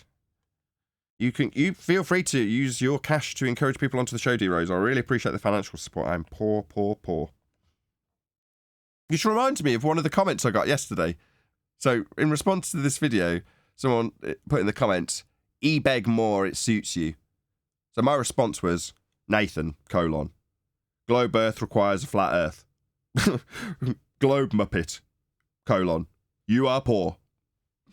That was their response. Anyway, noteworthy. Thanks for your comments. Really appreciate it. Help me in the algorithm, even if you're slagging me off for being poor. Not a great rebuttal, but still, I like the algorithmic assistance. Bunch of bumper sticker type assertions and images that are really easy to share. Just like Parallax's experiments, these methodologies... Not experiments. They weren't experiments. Not an experiment. I'm not going to go through it again. Completely ignore the way the natural world is observed to work by... So natural world observed to work, sort of like natural law. One of those laws... Go on, Chocolate. Did he say... the natural world is observed? Wait, wasn't, am I correct? I could be wrong, but wasn't he making fun of flat earthers a little while ago for using their senses? Yeah. Is that what I heard? Yes. Okay. And then in science, the first step of the scientific method is observing a natural phenomenon. Do you need your senses for that? Yes, you do. Okay.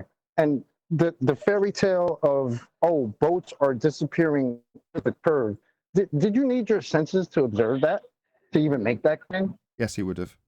Even though it's Muppet Vision in the assertion, but yes, to reify the horizon into Muppet Vision in the first instance, or take a picture of it, he'd have needed his senses to then do the old switcheroo into Muppet Vision, but yes.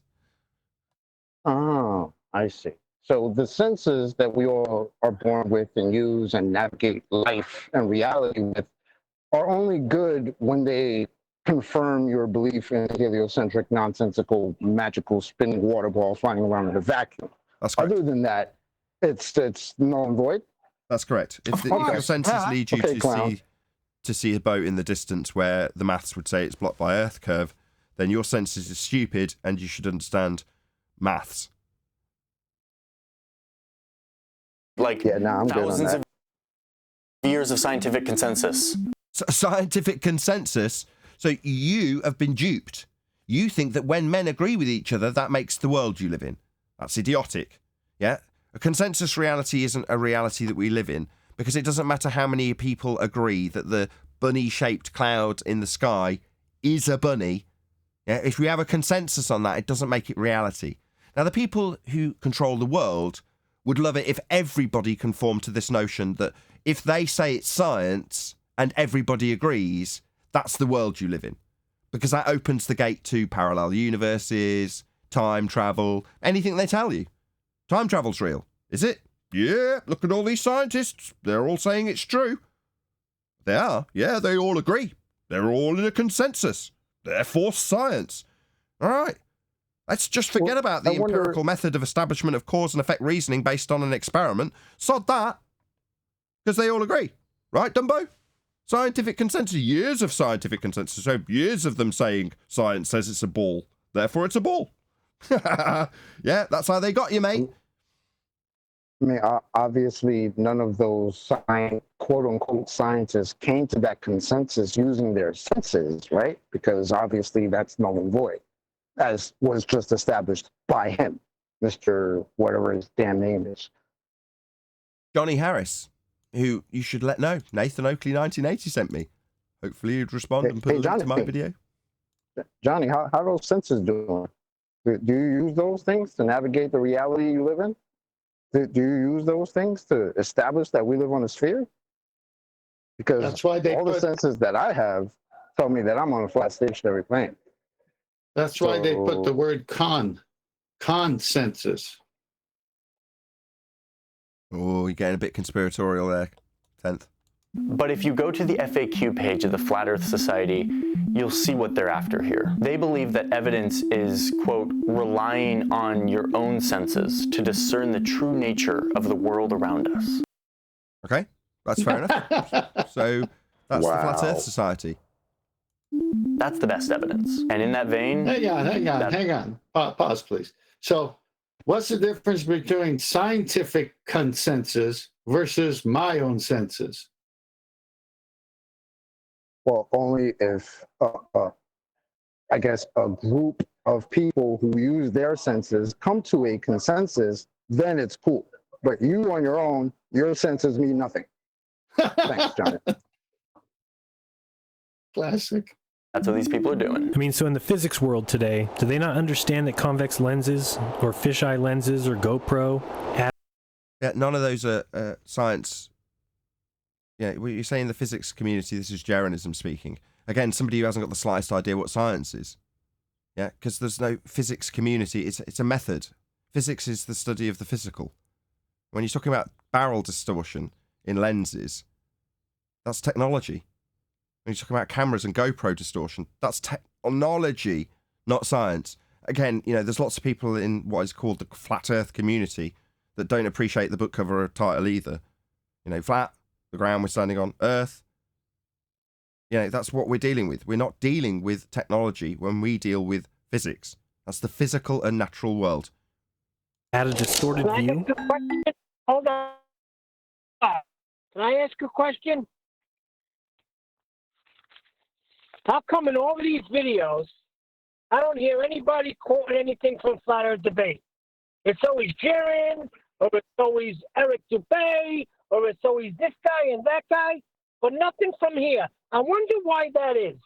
Just curious. Continue. Because they're more popular than we are, Neil. I don't have any objection with that. If you want to be all conspiratorial about how they've got more popular than us, then fine. But that's the bottom line. You could speculate that it's easier to debunk somebody who also doesn't have the slightest idea about science, in this case. Therefore, wouldn't it make sense to promote the people that are ignorant of the actual truth of the world and how it's geometrically... Go on, Neil. That's my point. They can't stop putting us with flat earthers. Talk about flat earth debaters. Or talk about us, like I'm encouraging when I constantly tell them to go and tell him we sent them. And yeah, Neil, I'm way ahead of you. So, what have I learned from all of this? Nothing. You don't know what science is. You don't know what parallax means. You think he's a DJ. And you've anthropomorphized flat Earth. That's flat and aspect Earth, the ground we're standing on, into flat earthers. So I would think you've learnt precisely nothing. From my understanding, the flat earther movement, whether from the 1800s... A flat earther movement. Yeah, there's the anthropomorphization. Or today on the internet, is actually not totally about the shape of the Earth. It's all it's... Way to summarise precisely my point. So your conclusion is flat, an aspect, and Earth isn't about Earth. That's your conclusion. What a revelation. It's like I got the book on cow farming, I read all the way through it, and I came to the conclusion it's not about cow farming. Right? You utter clown. I'm wondering if he's going to say it's not about the shape of the Earth. It's about the lack of trust that flat earthers have in scientific consensus. Just wondering. This movement has a much broader message built into it. There's a reason why 1984 is like in the canon of the flat earther movement. It's like in the canon of the flat earth movement? No. We talk about how Earth's navigated, how the models were developed. These things are documented with your own globe Earth believing references. That's what we're doing. We're taking what is claimed to be globe Earth rhetoric and showing it you in terms of the origins of the flat Earth needed to make a globe Earth assertion. Yeah, you got this misapprehension that it's some sort of movement. No, it's about the ground. I realised you cognitively needed to remove it because you've got an automatic bias about it being sphere-shaped. Therefore, it couldn't possibly be about the ground. 1984 has nothing to do with the shape of the Earth. What it does have to... Nathan, his double think was getting to him, so he had to project onto flat earthers now that they are double speaking 1984 people because he started to notice it about himself. That's what I think happened. Pure projection, absolutely right. Shout out to Vlad on Flat Earth, who says, great show. Thank you very much indeed for the super chat, Vlad. Really appreciate the support. To do with is being skeptical of big institutions that are probably watching you, that are probably controlling your life, that are probably feeding you bad information. Really? I just mentioned there we go. Yeah, not trusting. You're right, Chocolate. You did call it. I should acknowledge that. Yes, Chocolate was absolutely right. It's about us not trusting the consensus of the people in charge. Yeah, this is pure projection, very much Conspiracy Cats-esque. Go and check out his video on Haunted House channel where he spills his guts in the third person about how terrifying it would be to then realise that you couldn't trust all of these institutions. Yeah, I knew that when I was about 12. So you know, I figured that out when they lied in the news. Go ahead, Tenth. No, it's like the number one stories you hear on the news, if you do watch it or surf the net, is how governments and tech companies are spying on you and watching you. It's like, what are you talking about? Yeah, exactly. Well, aren't we standing in opposition to what he's saying, whereas we're saying there are sciences that are legitimate? You don't have to throw the baby out with the bathwater. In his mind, if it's not a sphere, then all science is gone. Yeah, which is, in answer to Neil's question, why perhaps someone like Jaron is advantageous in a promoted position. Because they're throwing the baby out with the bathwater, as you phrased it, when it comes to science. Don't the sciences know about barrel distortion? No, well, the sciences isn't something that's reifiable because it's a method. So no, science isn't going to know anything, but it's useful to brace against that if you're like, well, the scientists say it's a sphere, and the flat earthers say that sciences are wrong. You know, but then it makes it a very one-sided argument and fight about whether or not science is right or wrong. No, the method of science, if employed, is empirical, and the outcome advances humanity. We understand that much better than that a flat earther doesn't. That's much easier to brace against, wouldn't you agree? I mean, I'm speculating for the sake of Neil's, to indulge Neil. Yeah, Nathan, we all agree. Yeah, well, it's just speculation. Yes. I mean, I've no idea. Maybe people just like him. To retain power. We're not crazy. We're just sick of the lies. Here's the thing. Most of the knowledge we have about the natural world and the universe, we've never seen. So what? The natural world, that's physics. And its only task is to find out about the physical and natural world. Any advancement in science is based on gaining a better understanding of the physical and natural world. It's physics! My God, that was the stupidest statement you have said for this entire video, Johnny Harris. Really? We've never seen it? Really? No, they didn't see men dying of scurvy. They didn't see that. I mean, we can basically understand that about our universe. No, actually, mate, what is in reality occurring is that what you thought was physics and science was looking at lights in the sky, something intangible that you're told about with a just-so story of its physicality. But actually, we know so little about the intangible crap they make stories up about and call it consensus science when there's absolutely no empiricism offered whatsoever. That's what it really means when you think it's never been seen. No, we've never seen any proof for any of the validity that they say they've got for their just-so stories when they look through their telescopes. Can you rewind that? Yeah, can you rewind that again, please? For like, I know exactly where chocolate. We're not crazy. We're just sick of the lies. Here's the thing. Most of the knowledge we have about the natural world and the universe, we've never seen. We've never seen exoplanets. Like an embedded confession. You've never seen them, but what, you just accept them? That's the disclaimer. Yeah. Right there. He just disevaluated everything that he just said in this video. The knowledge that we have, the consensus, all this bullshit that he was just talking about, we've never seen it. Thanks, buddy. Yeah, thanks for the embedded confession. To you. Yeah, it's called an embedded confession. Right, but what he has a misapprehension about being science and it never being seen is just so stories that have no validity. That doesn't mean that the majority of science is unseen, because no actual science advances humanity. You utter clown. Or the deep space telescopes that... No, we've not seen it, have we? Because space is fake. You see, natural law, falsely described sometimes as scientific law, has the second law of thermodynamics description of entropic dispersion into availability of space. And what do you know? They call this place where this satellite is space. And it's not like it looks like a 2001 A Space Odyssey model or anything. I mean, no. There's definitely a 10 to the minus 17 Tor vacuum in the form of this black area. Yeah, definitely. And below it, this little corner of an Earth that you can see here, that's high pressure gas, just not expanding into a vacuum. Because gas behaves like that, doesn't it?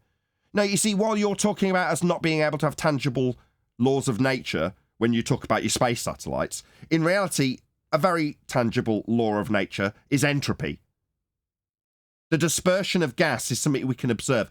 Meanwhile, atmosphere, that's sphere-shaped air, without containment, is a violation of this natural law, something that's very tangible and a description of something that occurs in nature always. And we can very much experience it's very much tangible.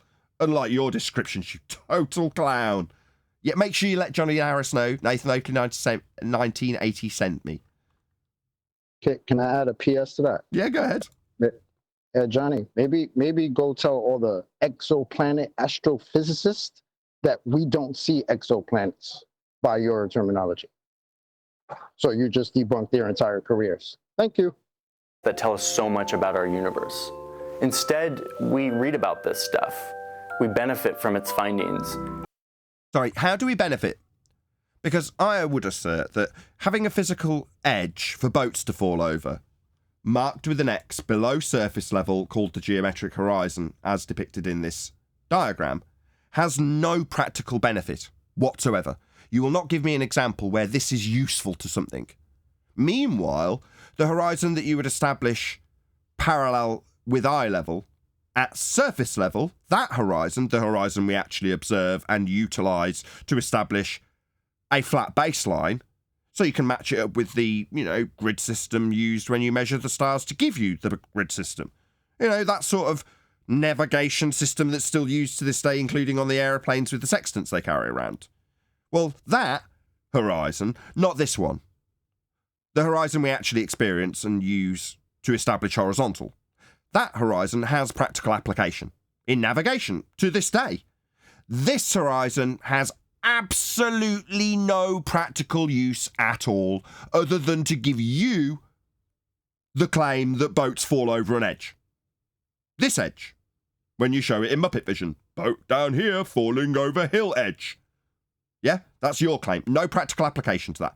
So maybe you could tell us, what benefits we've actually had from this, because there aren't any from your globe edge for boats to fall over. Go ahead, whoever that was. Yeah, that was me. He just did. He just told us that we can't see any of this stuff, but we benefit from the stuff we can't see because they explain it to us. I mean, what a moron. We pay our taxes to fund more of it. Science. Yeah. we can't see it. We definitely benefit from it. And what was the benefit? We get taxed for it. Sorry, moving past the benefits you didn't give us, it's about how much we pay towards doing this shit. Yeah, I love it. Embedded confession after embedded confession. We benefit from it. We get taxed from it. Well, so weren't you going to list off the benefits?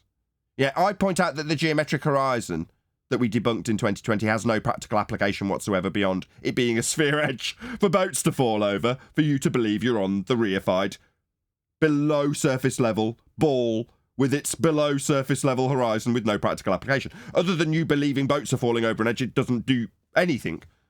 I mean, you can use a surface level horizon to establish horizontal to navigate with, and it could save your life. But you think you've got benefits, and the benefits are non-listable, and you're being taxed to do it. Yeah. This is, Nathan, this what are is these why... senses you mean? We don't need senses. We just teach about knowledge, about things we don't see. There you go. Yeah. What a clown. And this is also an embedded confession why they don't ever need to see the geometric horizon. Because they explain it to us, but we can't see it. Science is like a tall tower, and each individual researcher and institution adds a little brick to that tower, each brick resting on the one below it. No one person sees or understands all of the bricks. So you're describing compartmentalization. There's a big word for you. Why? Why are we describing this? And he's also describing how if your foundation isn't solid, you don't have a structure above it. So if you build everything on the idea that the horizon is geometric, everything else is garbage after that. It's a good job that his world of view of having a sphere Earth beneath his feet is actually built on the flat Earth elevation angle measurements that built the grid system to make the sphere, because then you rely on those rather than the geometric horizon you can't see or measure. So it's a good job it's based on a flat Earth, really, because that's a very solid foundation. And as advanced heliocentrists, we know this, how strong the flat Earth foundation for the globe is. Instead, we have a system of debate, review, scrutiny that only allows the most accurate information to be added to the tower. No, definitely not. Your tower, no, that's made of sand, my friend. It's not made of bricks. Because your tower is based on consensus. And often people get things wrong. Now, our tower here on this show is scientific in nature. That is to say, it's based on an empirical method where there is no question about whether or not the information provided at the end of the method needs to be described metaphorically as a brick. It absolutely, without question, will be the foundation of scientific advancement going forward if you prove the cause of an effect. You show me one example where something that has been through the method hasn't benefited humanity. Show me an example where proving cause and effect reasoning through systematic experimentation based on hypothesis didn't benefit us, right? It's not a foundation for consensus that's a benefit to humanity. It's actual science, son. Now, if you knew what it was, you'd know that. You'd know that literally people's lives have been saved as a result of validation of hypothesis. That's experiment, aka the scientific method. Further to that, you'd know that people have been saved at sea because of their use of a flat earth that is the foundation for your globe belief. When they measured the angles to the stars to find their way home, they needed a flat earth to do that. And they still do. Like I mentioned with the planes, with sextants on board, still. That's a flat earth foundation right there, my friend. Suck it up. And honestly, I don't think humans are well suited to adapt to this very impersonal way of understanding the world. No, you're not adapted to anything beyond being told what you need to understand and how you need to think and how you need to pay your taxes to be thinking what you're told to think. That's what you need, because you have absolutely zero discernment. None whatsoever. Further to that, if anything conflicts with what you believe to be discernment, you'll go out and find something to affirm your bias in the first instance, like you did with gravity, when the plane didn't dip down around the void that's opening up at 8 inches per mile squared. This gravity, just pseudo force space. Not that you defined it. Yeah, you're a cuck. We have evolved over millions of years. No, we haven't. Evolution is a lie also. With our senses as our main driver of survival. And now we live in a society that is run by big... Hold on. Excuse me. Because our senses are our main course of survival. Our senses, the same one he made fun of flat earthers for using. Wow. Bro, Johnny, you need to get your shit together, brother. I don't really think at this point that he's just, it's accident. I mean, this is all this is malevolent. No, what he's done in the last 2 minutes summarizing is saying, we don't have any proof. We just have to believe that brick upon brick of ivory tower, these guys are telling us, and this makes everything. And it's above the human species to ever critically think. So we have to trust everything. And then he says we've gotten here by our senses. I mean, this is... No, but this is malevolent at this point. I mean, I can't really believe that somebody could accidentally roll out something that egregiously inside out. I mean... No, it's that he doesn't know what he's saying. No, I can. This is pure cognitive dissonance. I've been saying it the whole time. But not that much. I mean, come on. Yeah. Definitely. Yeah. Systems and impersonal institutions that we will never touch and feel, much less understand. Right. What about the people in the institutions? Oh, wow. He's so dumb that he doesn't realize that the people inside the institutions are just human flesh and blood like him. Because he's so dumb and doesn't understand this stuff, the institutions are untouchable. What do you think they are? Floating brains? Oh my God. Listen, we can never understand what they tell us to believe. Just believe it. Talk about projecting out your own stupidity. And that's why we have people who believe the world is flat. What, because you could only ever tolerate the institutional consensus-based reality you've been fed? That's why we have people believing the world is flat. You're in a category error. It's not a believe, not agree, disagree. It's not debatable. Your model of a globe is based in a foundation of a flat Earth angle measurement to a star called Polaris. That's what gives you latitude. That's what gives you the grid system to project things onto spheres, to calculate them out, project them onto tubes, to roll them out flat, maintaining the grid system measured off a flat Earth. It's not belief.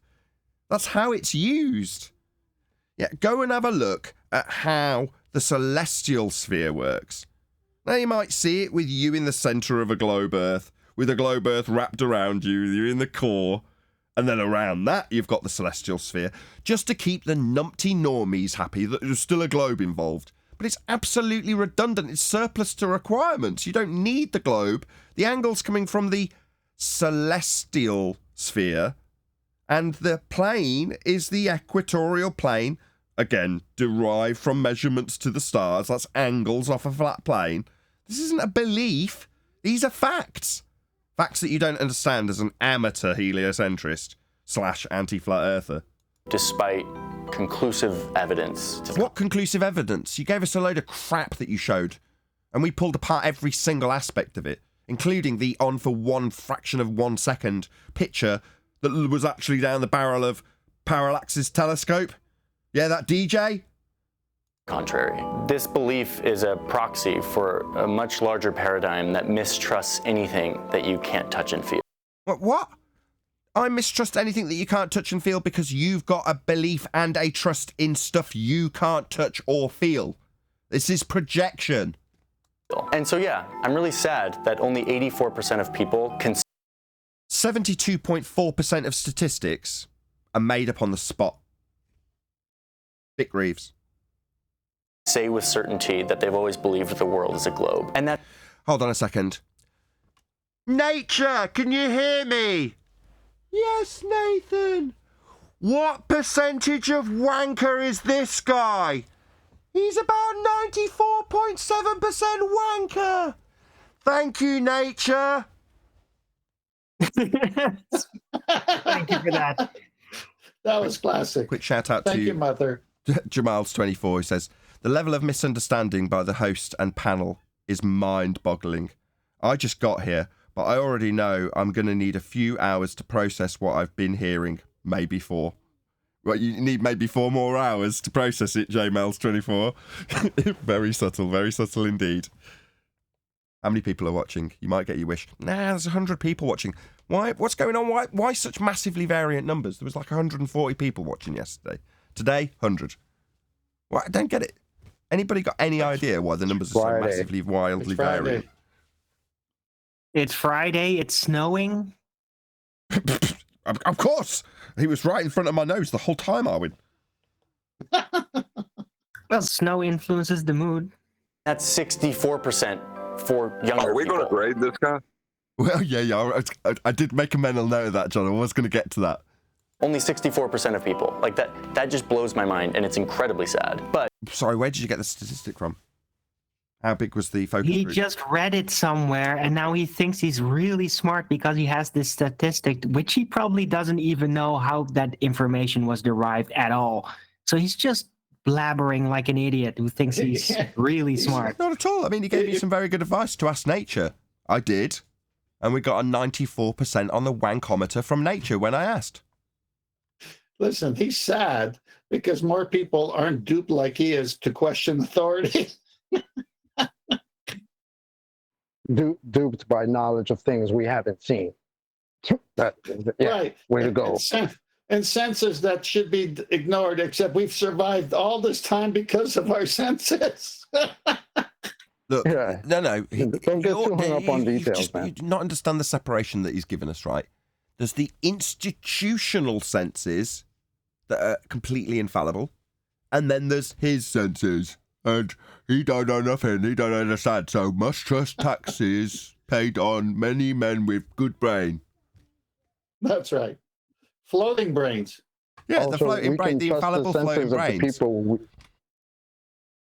We could trust the senses of the people we pay taxes to. And then they can therefore tell us fairy tales that we need to believe because they've given us the consensus information based on things we've never seen or measured or observed in any way, shape, or form.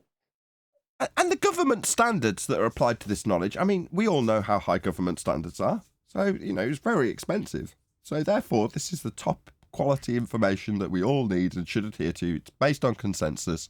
That's basically science. So, yeah, I mean, it's all very reasonable. Yeah, we'll give him a grade, John, don't you worry. Despite this belief, this movement, these conventions, this total lunacy, science will continue to do its thing. Interesting terminology. Lunacy is the assertion that you are a lunatic. We went over this the other day by coincidence. So in England, if you are a lunatic, you'll be locked up in the Barming mental asylum, which is where we as Brits get the term barmy. So if you are a member of the Barming mental institution because you have been looking at the moon, I mean, what kind of crazy idiot spends any time looking at the moon? Therefore, lunatic. That's balmy. But he's just said this is lunacy. Yeah, very interesting. Yeah, we do look at the moon. Yeah, I pay quite a close attention to it. Yeah, fascinated with how it seems to tie in with the weather cycles that we have throughout the seasons. So internally, inside the seasons, the cyclical nature that we observe seems to correlate somehow with the moon. Fascinating stuff. Lock him up! Cart him off to Barming! Barmy. Celestial navigation, Nathan, is the other derivation for the term lunatic. So before longitude-latitude competitions were won, to ascertain it at sea by taking local time, ships would have lunatics on board, somebody that was able to ascertain that longitude via the position of the moon and the phases. No way, I did not know that. Wow. That's one of those crazy facts that jumps out at you. Indeed. Continue to go out, observe the world with these amazing tools that we have, come back, debate it, and add to this tower of knowledge that helps us see the world as it really is. What's wrong with your eyeballs? I mean, I don't need any assistance. When I look at the world, I see the world as it really is. Yeah? Now, you see the world as being a ball in a sky vacuum, which isn't how you see the world. But you've got the audacity to tell me to go out and, what, is it useful advice? My eyes are wide open and I see the world as it really is. Yeah, you see the world as the consensus institutions have told you that it is. The audacity of this guy, it's unreal. Yeah, it is. It's aggravating, actually. I'm wondering if you need your senses to make any use of those tools he was just talking about. Do you need your senses to evaluate what those tools are telling you? No, just wondering. No. He don't need those senses for those tools. Institution man needs senses. I want to thank Skillshare for sponsoring this video. Yeah, Skillshare. Yeah, why are you sponsoring this guy? I mean, he's thick as shit, and yet you've given him money. I mean, it's basically bringing Skillshare into disrepute, as far as I'm concerned. Skillshare. This guy just told you that your senses mean nothing unless they come from consensus. Why are you sponsoring this clown? What skill? What skill does he actually have? I'm sorry. It's only true if you get taxed. He's got the skill of rounding up 3.75 million subscribers and harvesting the benefits financially of garnering 9.8 million views over 3 years by talking about flat earthers in a video about why people think the world is flat. That's how and why. I don't know what else to say. So his skill is being a numpty. Yeah. No, it's the skill of deception.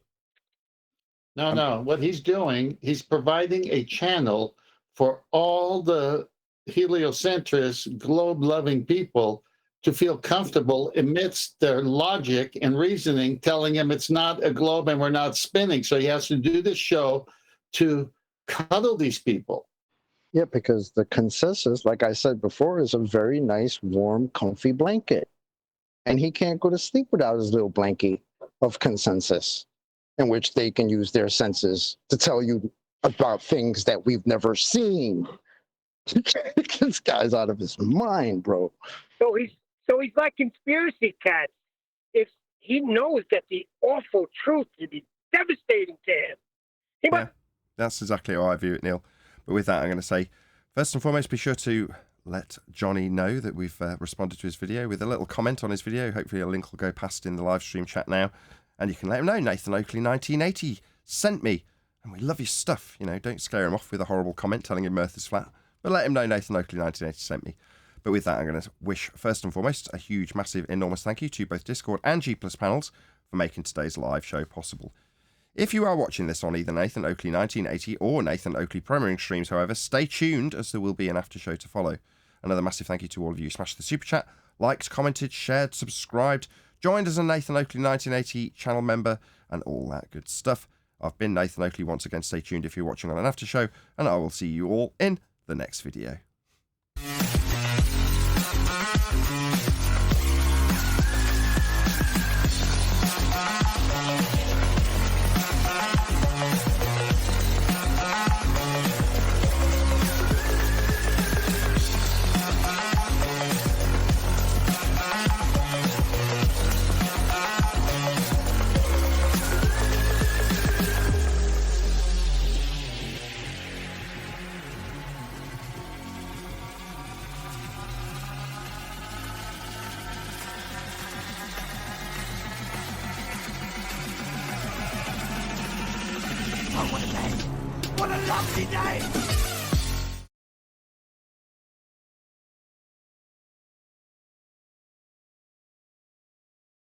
The little heart, that was just wonderful. What was wonderful? The music at the end, as he went into philosophizing about trusting people with floating brains in ivory towers and don't use your senses. But then we got here because we used our senses, and things that they tell us that can't be seen, but since they tell us, they must be true. And if you get taxed, then that means research was done, and trust these people who take your money. I could go on and on and on. Oh, do Yes,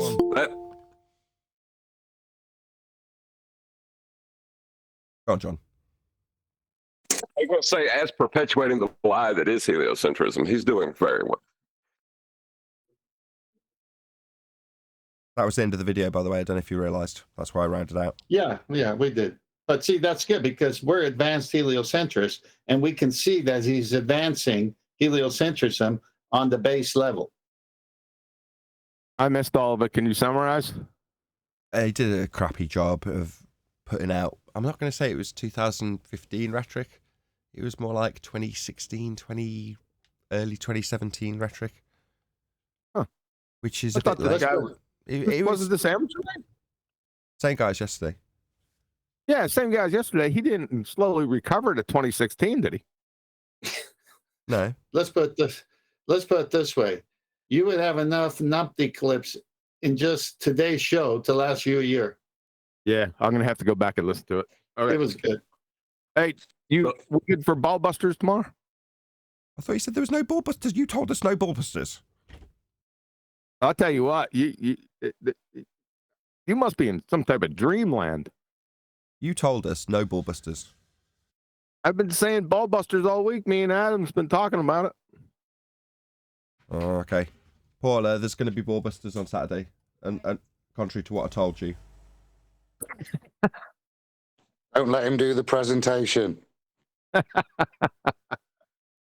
No, he said there was going to be. He said, and the next week as well. Yeah, but that all changed. See, that was like you heard it. You heard it, Paula. You heard him. Yeah, but that was almost a week and a half ago. Some things have changed since a week and a half ago. Wow. Listening time there, innit? What? Sorry. Hope you're not using your senses to make ball listening busters. time. Yeah, it's 2 p.m. Is that okay? Yeah. Obviously, I'm keen. I want to do it. I've just got to square it with the wife. Yeah, I understood that. That's why I brought it up. I figured because a lot of people get confused. Maybe I'd go another route instead of just speculating. Be more decisive, because that was more or less a question. I said maybe it won't be or something like that because I didn't know when the next tournament was. So let me think about that. But cool, yes. Yeah. Ballbusters, ace. Tomorrow, Nathan.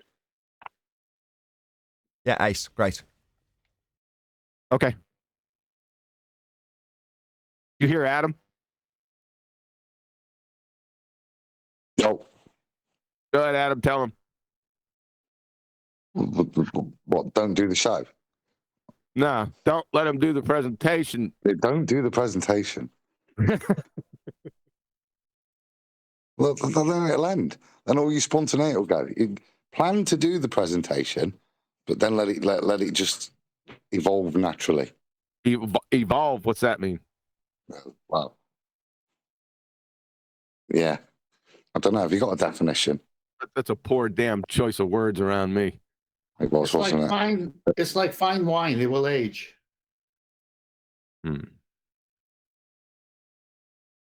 Mature. I to move off the topic, man, I really slept in today.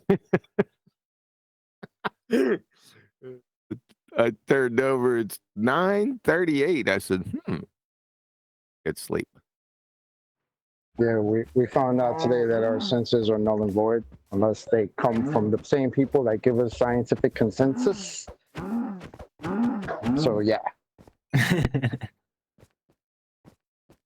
That's what it is. So are we going to judge this Baltard on the standard of year that he represents?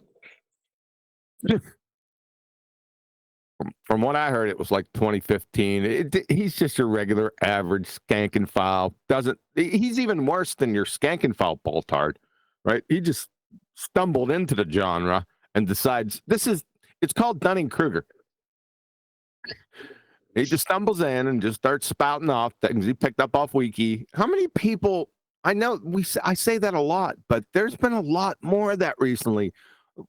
Well, what's up with that? It's like just dumbasses see like what they perceive as low-hanging fruit and just pretend to be kind of experts on the subject. What's going on here? Yes, that sounds exactly what they're doing. You really got to listen to this guy because I think out of everyone I've ever heard, epitomizes how sad he was that 100% of people don't believe we live on the globe because the ivory towers told us so, and we got taxed for it. So the research must be good. He contradicted himself so many times, but he's really cogged this in the big way, especially towards the end, tripping over his previous statement with the next statement, and then tripping over that one with the fall. I've never seen someone trip so much over his own statements like this guy. Chuck and I were laughing our heads off. Yeah. When you close it, I'll go back and listen. Everybody.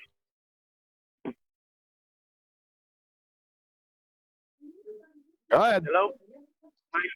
Oh, hey, what's up? Hello. Hey, I wanted to say something.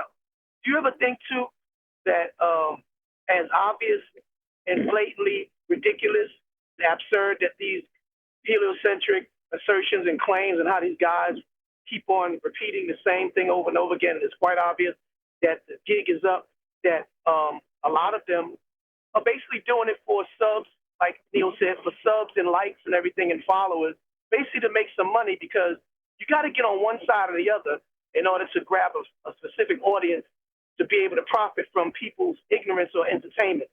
And it's easy to get sucked into that. For example, JMails24 caught me with his super chat. Now, initially I thought, why would somebody give a super chat but then criticize Nathan and the panel by saying everything I've heard from Nathan and the panel is utterly absurd. However, I'm going to stick around and listen because maybe I may learn something. So then I responded. Turns out JMail24 was being sarcastic, and this wasn't his first rodeo, and he's actually a flat earth that's on our side. And then you got another person that misconstrued somebody else's comment, and I had explained to them, no, if you read it, what he said, he's actually on our side. He's not criticizing Nathan, he's criticizing the baller. So I think a lot of these guys just do this for, like I said, sponsorship, ads, Patreon, whatever, super chat, just to instigate things because they have nothing better to do. And, it's a great business idea. They're not really looking for the truth. They're just looking to make some money and to get one of those YouTube channels to start some stuff because they're even selling that now. There's like, you can make $1,000 a month, some crap like that, having a YouTube channel just by playing someone else's channel on your channel or somebody else's content. So that's how sometimes I look at it. They're doing it for Salty lucre, and that's what I said. They ain't debunking us. They ain't doing no videos how they debunk celestial navigation and how Flat Earth Debate Crew is wrong. Well, they're a bit butt burned because the Black Swan took their curve away.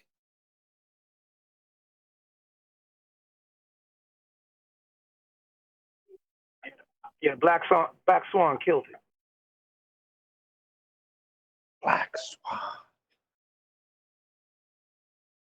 Let me know when they start debunking our videos. Until then, they're going to keep picking the, how do you call it, low-hanging fruit? So this guy gets a 2015. Everybody agrees it's a 2015 grade? Well, the video's 3 years old, I think. And I'd say he started a new category. Trust the science, baby, like the mayor of Chicago. Why did we do a 3-year-old video? Are you kidding? We got mileage out of it. What are you complaining about? No, but I want to hear what they're saying today. You already know what they're saying today. This guy was fantastic. The same shit they were saying 3 years ago.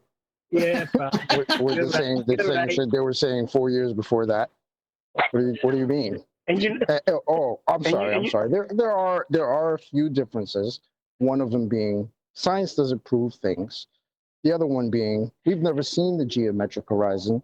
Don't expect to see a geometric horizon. That's the horizon you wouldn't expect to see because we have an atmosphere.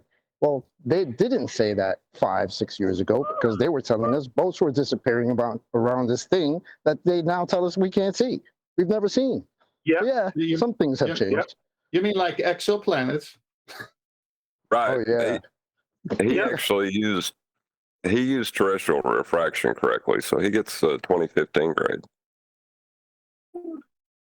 And you know what else? Like Neil said, if you think about it, not only these videos older, but like he said, they only mention people like Eric Benet, David Weiss, all of the people on the flat earth with these claims and assertions that we don't hold, but they never call out anybody. The only person that ever did that and why I felt it was imperative that I shared it was that Matthew Ernst Weathers, who had the audacity to have QE and chocolate quotes, verbal quotes, and mic'd up on there trying to rip apart that with critique. That's why I brought that up. But other than that, it's like Neil said, they don't touch anybody else. They don't mess around with Brian, Adam, not a single soul on here to use an example for their current critiquing of flat Earth. Nathan, I think it's a good time for you to ask what the panel thinks about renaming your show, possibly. I'm only joking. I wouldn't want to rename it Globe Earth Debate, but I can still echo the sentiments of what I'm trying to get across when I say that, which is, I get sick of being tarred with the flat earther brush. Now, while I might boldly declare, I'm a flat earther, I am, but that doesn't alter the fact that there's a lot of stupid flat earthers, and that's irritating, isn't it? Well, how do you distance yourself from that and still maintain a reasonable place in society? Well, as an advanced heliocentrist who appreciates the flat earth that is required to give you your globe model and appreciates the elegance and beauty of the heliocentric model and the purposes of the church when they developed it. We appreciate all of these advanced heliocentric notions. And therefore, we're worthy of pushing down the lists the same as every other flat earther with his stupid non-scientific understanding? I would say no, but I'm living in cloud cuckoo land, like an ideal world where us relabeling flat earth debate to globe earth debate and saying, flat earthers are stupid because they don't know what science is. But we still appreciate you need a flat earth to make the globe model work. That's not going to suddenly push me up the rankings and stop the censorship that we have to undergo here. That's just how it is, isn't it? That's been established already, unfortunately for me. Well, hey Nathan, my question is...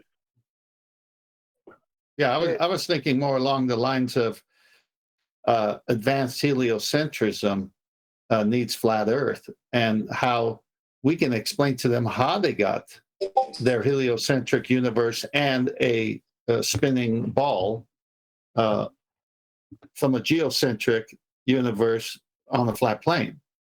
And when you take it to the master's level, like when you go for higher education, years of study, PhDs involved, all kinds of stuff. That's kind of like where we're at, where we know both sides of the argument so well, we can tell them the origin of their heliocentric spinning ball Earth.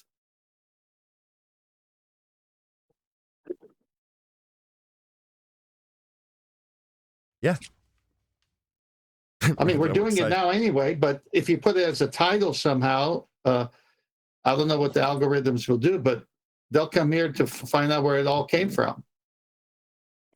Well, my question is, where, when, and who did the derivative term anti-flat earther come in? Because me personally, ignorant as I may sound, that was me. Okay, there it is. Because it used to be Thank you. It used to be specifically me. Baller. Specifically me. Okay, good. So what are we going to start calling ourselves so that we don't have to fall into that flat Earth, that diaspora? Do we become anti-heliocentrists? No, advanced heliocentrism would be to admire the beauty of the heliocentric model, appreciate how it gave some predictive capabilities to the church to give them their Easter, and know that it came from a flat Earth. I mean, just expanding to use Adam's word, on general heliocentric understanding. It's just more advanced, right? I mean, part of that advanced understanding is that Earth is required to be measured flat in order to achieve advanced heliocentric understanding.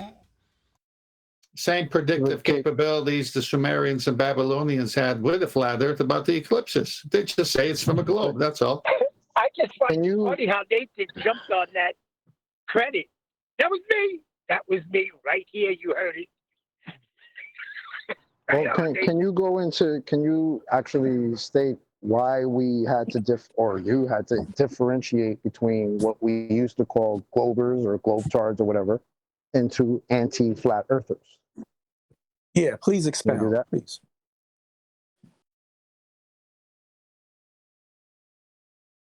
That would be you, Nathan.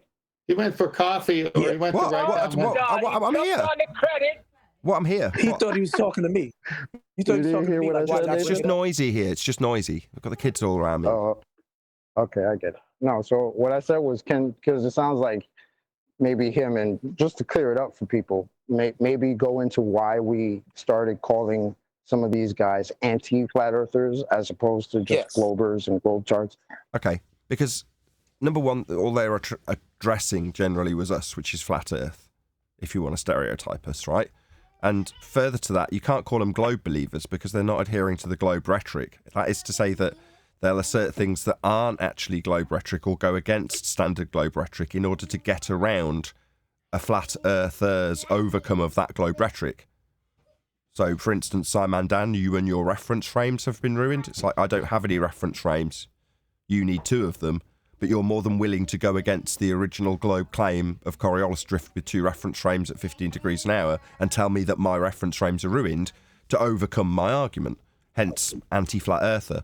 He's not going with the globe, he's just going against what the flat earthers said at all costs, even if it's against the globe in that instance, and many others. Yeah, so it's a long-form version of calling them heretics of their own model.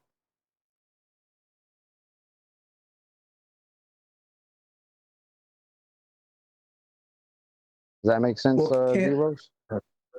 Yeah, but can't they still be heretics, like any heretic, but don't know the details of their belief or their scripture or their documents, for if you will?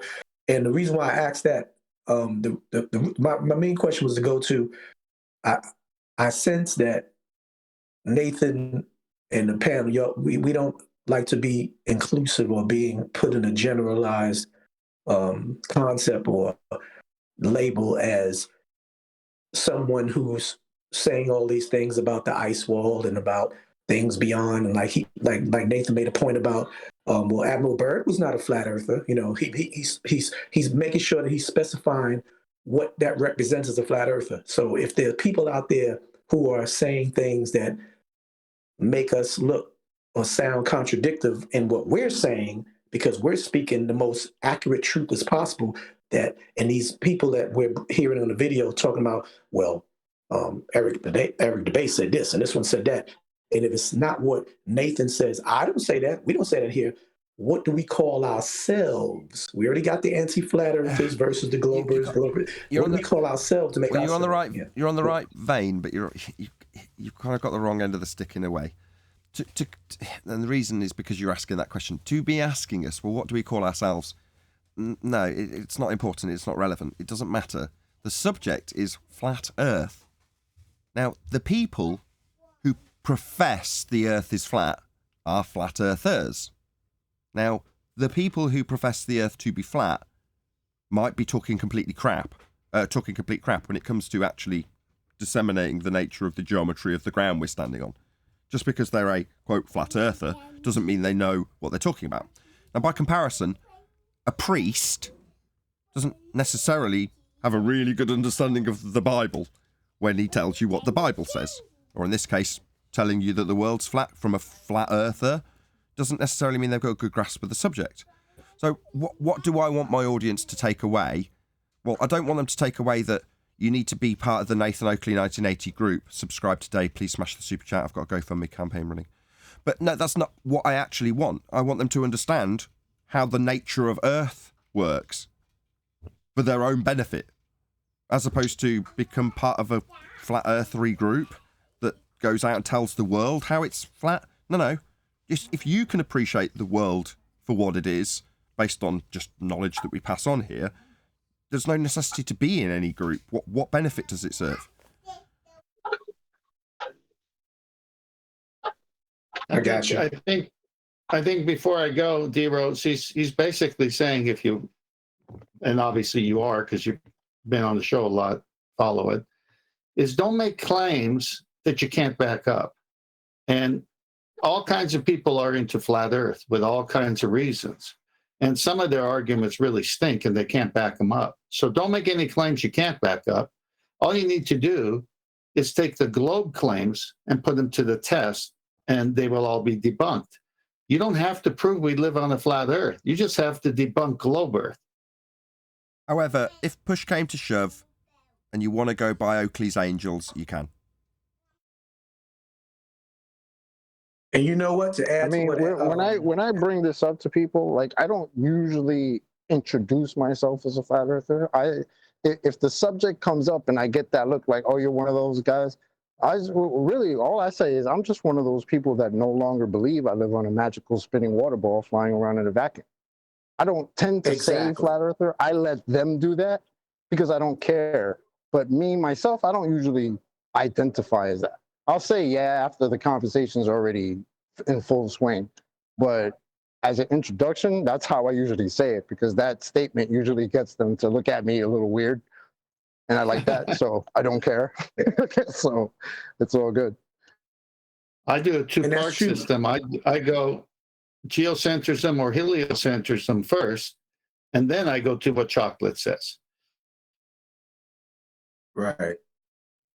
And I have to admit, just the little time that I've been in, not even a year, my whole approach, I won't even say approach because I don't initiate, but my whole response, if you will, is not like it used to be, where I had to concentrate on these claims and these assumptions or these other claims by other people who are dead or did this or did that, like Captain Cook, and all that. And I basically just use what I've learned and what I've observed myself that negates the heliocentric belief and why I don't believe in the spinning ball holding water while it's circling around, the whole jar.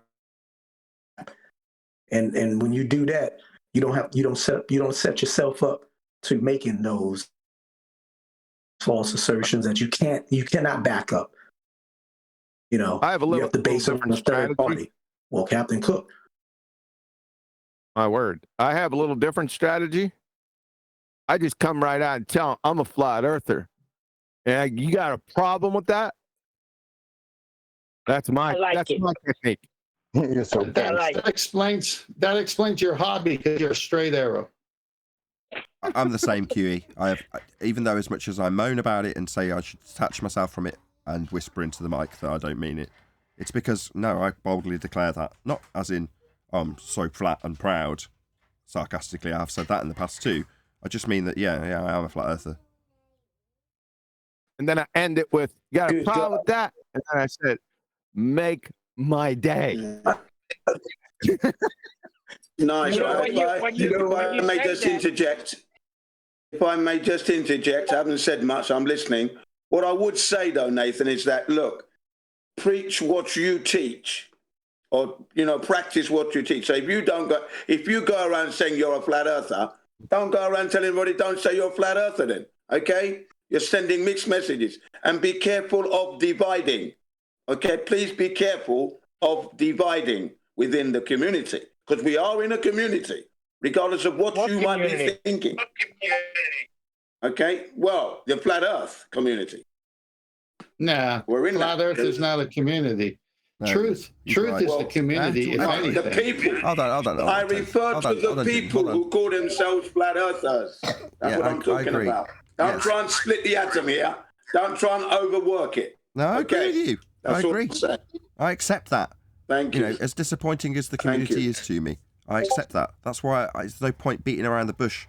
Yeah, and I have to tolerate all of that nonsense that comes along with it. And as much as I want to reposition myself as a advanced heliocentrist, I am what I am, and I've just admitted it. And if you're saying you're sending out mixed messages, yeah, to a certain degree I do. There is an idealistic presentation in terms of what you can speculate about on the Flat Earth debate show, because there's a certain limitation that I like having on that format that means I can be quite black and white. Now, no offence to you, Jem, but people who know me better tend to, when we're talking socially, let's just say, I'm a very different person. My persona, the Nathan Oakley 1980 persona, in specifics to the Flat Earth Debate live show, and only that, because this isn't that. Yeah, we're not live now. It's of a slightly lesser importance that narrow path is adhered to. So, yeah, I can tell people on the live show, no, I don't allow you to beg the question. No, I don't allow you to have this speculation about what the moon could be unless you can prove it. But does that not mean that I'm not allowed to sit around all day going, bloody hell, I really would love to know what the moon is. What do you reckon it is? Because I'm still the same fascinated child that I talk about also, where I really want to know. So I'm not going to deny what I am when I'm trying to contextualize it in the vein of debate, and in the vein that if you are a flat earther and you come here, the least I'd hope someone took away is the ability to win in debate. And sometimes that means giving up your speculation when you've got a foe, an opponent, somebody that you want to, bash. Yeah, absolutely. I would agree with you there. Deal with the facts of what the heliocentric model isn't. That's the main thing there. And then in that, the flat Earth is revealed, really. But yeah, I agree. But I just want to be mindful of like spreading the mixed feelings and separation. Yeah, well, guys, can you stop stepping on him? He's trying to get the last of his sentence out. Hello? Let me ask Jim a question. You can, but you're stepping on the end of his sentence. He's just trying to get the end of his thought out. He's trying to say you're sending mixed messages. Now, and that is unfortunate, but when this comes up, and he's right, all I can do is justify the mixed messages, which is to say, no, contextualise within debate, there's certain things that you have to relinquish. Certain wonderment about the world gets relinquished because your opponent doesn't give a toss about your speculation. He thinks the world's a sphere and can prove it. You've got to undo that. That's the context of the show. But that means that in the after show, I can at least have these sorts of conversations where you know that I'm not a one-track mind person that's only interested in, is it proven? No, that sort of robotic, one-dimensional Nathan Oakley persona is specific to the debate. Well, the problem here that I'm seeing is there's the flat Earth against the globe Earth, and then there's the flat Earth with so-called other flat Earthers. And what Jim is saying doesn't make any sense to me, because he's talking about causing division by calling out flat Earthers who are saying, let me finish if I may. Yeah, I'm not a part of a flat Earth community. I just want the truth. And if Nathan starts speaking stupidity, I'm off the panel quicker than you know what.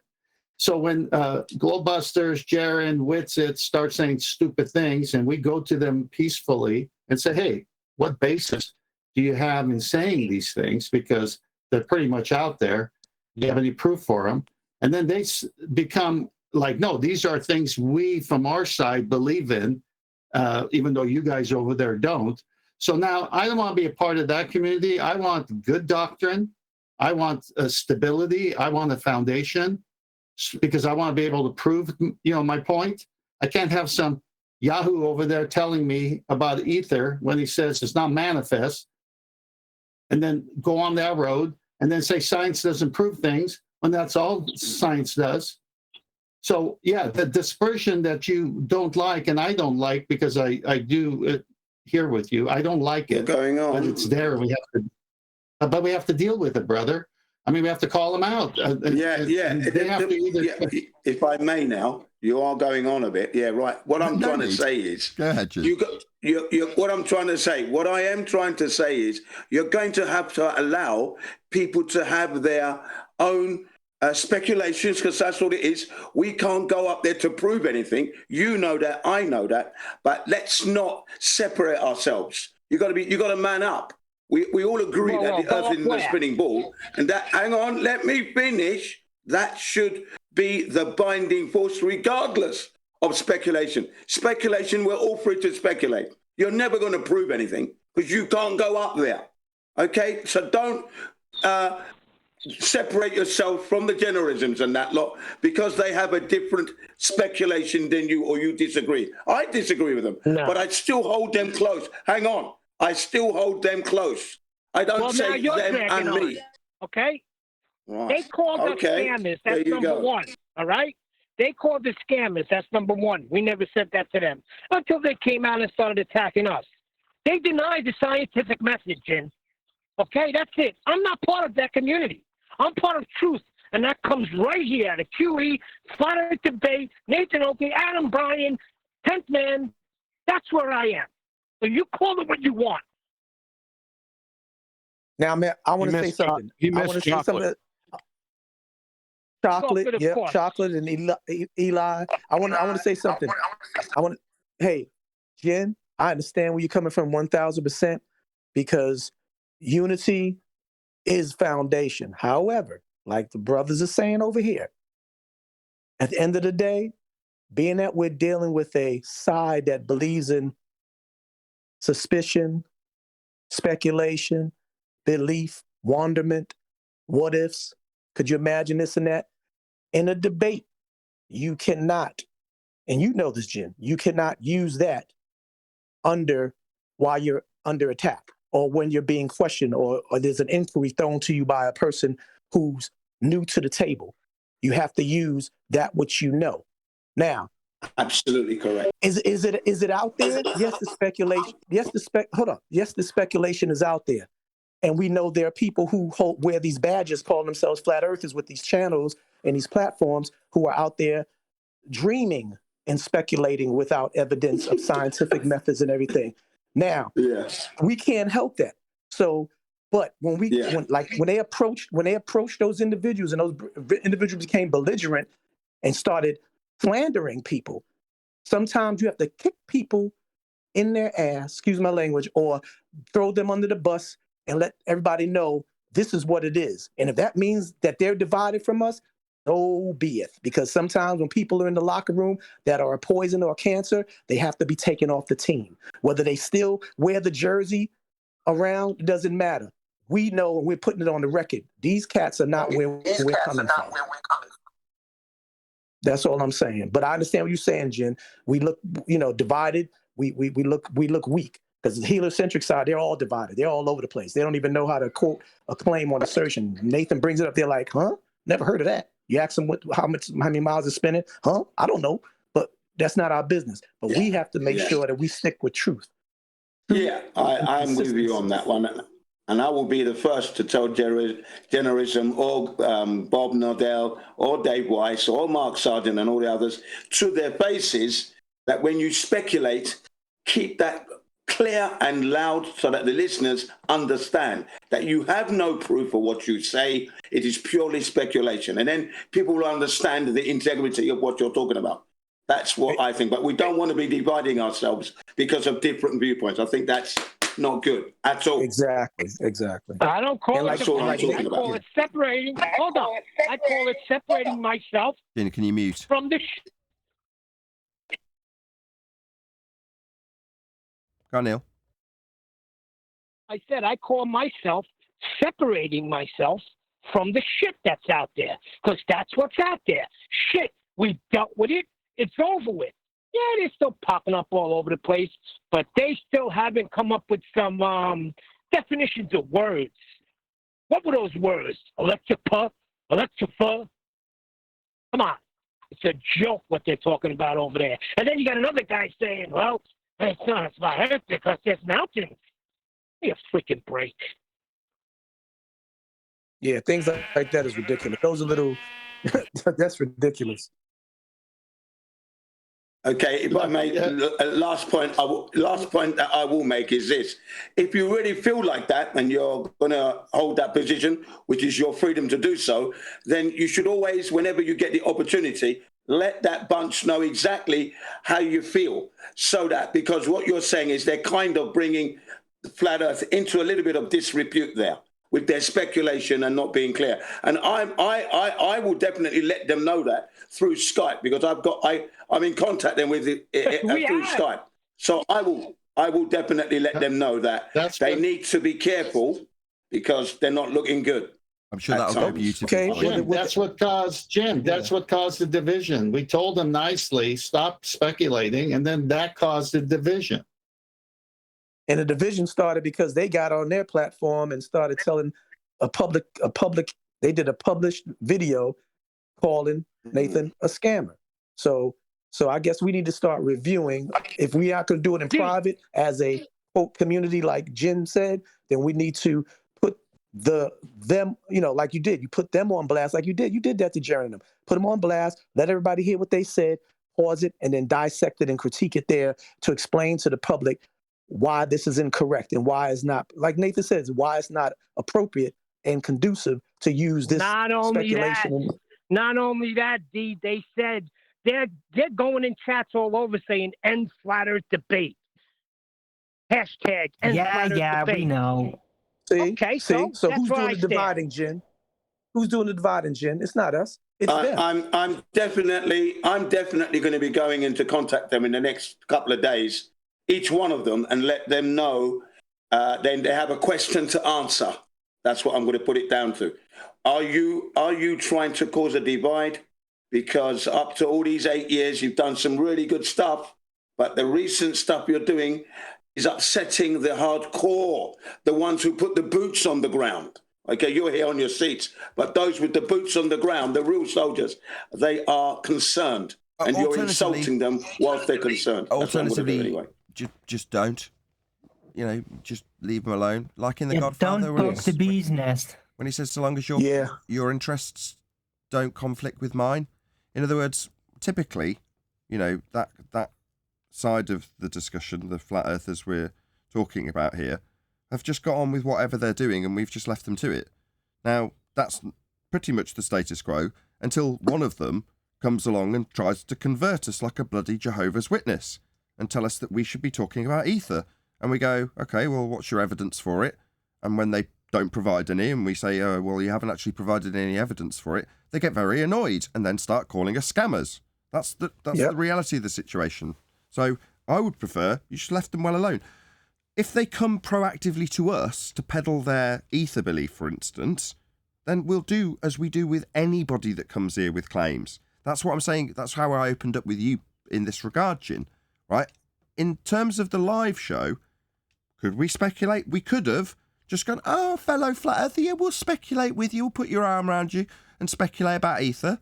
But then it would go away from the ethos of the show, where we're saying the evidence that's being provided for the globe doesn't stack up to scrutiny. But, oh, hold on, my fellow flat earth brethren, we're just going to speculate all day with them because they're on my side. Well, that would be a double standard that wouldn't be conducive to the show I've created. And I wouldn't want to do that. But we're not proactively, as you're suggesting you do, go up to them and say, we don't think it's good for flat earth if you do this. I haven't done that. What has happened is Witsit specifically has come to us to tell us about how we should be peddling bloody ether and how we're wrong because we're not talking. No, just give us your evidence then, like anybody else who comes with a globe belief. Is it good evidence? No, it was not. Did we point out that it wasn't good evidence? Yes, we did, when they proactively peddled it to us. And they didn't like it, so they called us scammers. That's how the actual events rolled out. But if they're not coming to me proactively, I don't care. Do I care that the concavers are out there telling people that the world's concave? No. But if they come here and start telling us that it's concave on the show, what will happen? Same as happened to Witsit when he came here and talked about ether. Exactly. And with what Nathan is saying is, who else responds, retaliates, counters like that whenever we tell them something that makes them sound foolish? Heliocentric proponents. So you're dealing with the same type of mentality on the same so-called team in the community who can't accept the fact that you might be wrong on this part of it. So let's why don't we denounce that and just speak on the things that we can, through physics and science, prove empirically. That's all we got to do. And we can all rock and we can all be consistent and not contradictive. And I think that's what the problem is.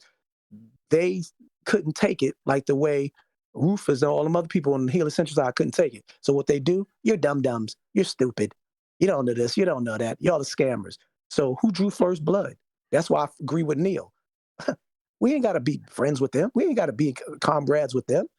There's people who do politics that really go in there thinking they can make change and get a wall slapped in their jaw, in their face, and they end up falling off, never get heard of. Then there's the ones that play the game.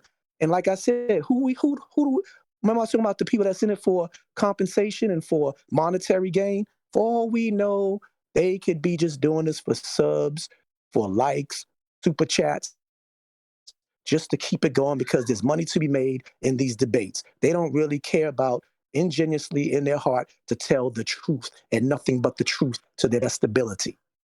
And that's what probably separates. But we don't have to lay that down as a standard. We just have to accept that the standard to be called a community is very low. So as I look at the definition in front of me, a group of people living in the same place or having a particular characteristic in common. Okay, fine. So if we take the latter part, because we obviously aren't all living in the same place, we all have a particular characteristic in common. That's why when it comes to the brass tacks of someone saying, oh, you're a flat earther then? Yeah, I am. And I say it with a slightly heavy heart, because I know that the stereotyping fallacy, which is what it is, it's a fallacy, that will follow. But that doesn't alter the fact of the matter that I have a particular characteristic in common with Jaron or Bob, which is to say that I declare the earth is flat. Now, if you take it as a slightly different and slightly more unnerving and hard-hitting example, just for the point of example, right? If you take serial killers and put them all in a group, you could say that they're a community. They've all got a particular attribute in common. Does that mean that they're all associated with one another and what they do and what they say and how they behave? Au contraire. Probably never had any engagement whatsoever. And if one chooses to behave in a particular way, heinous and evil that one is compared to the other, does it mean that the other would frown in disgust? Probably.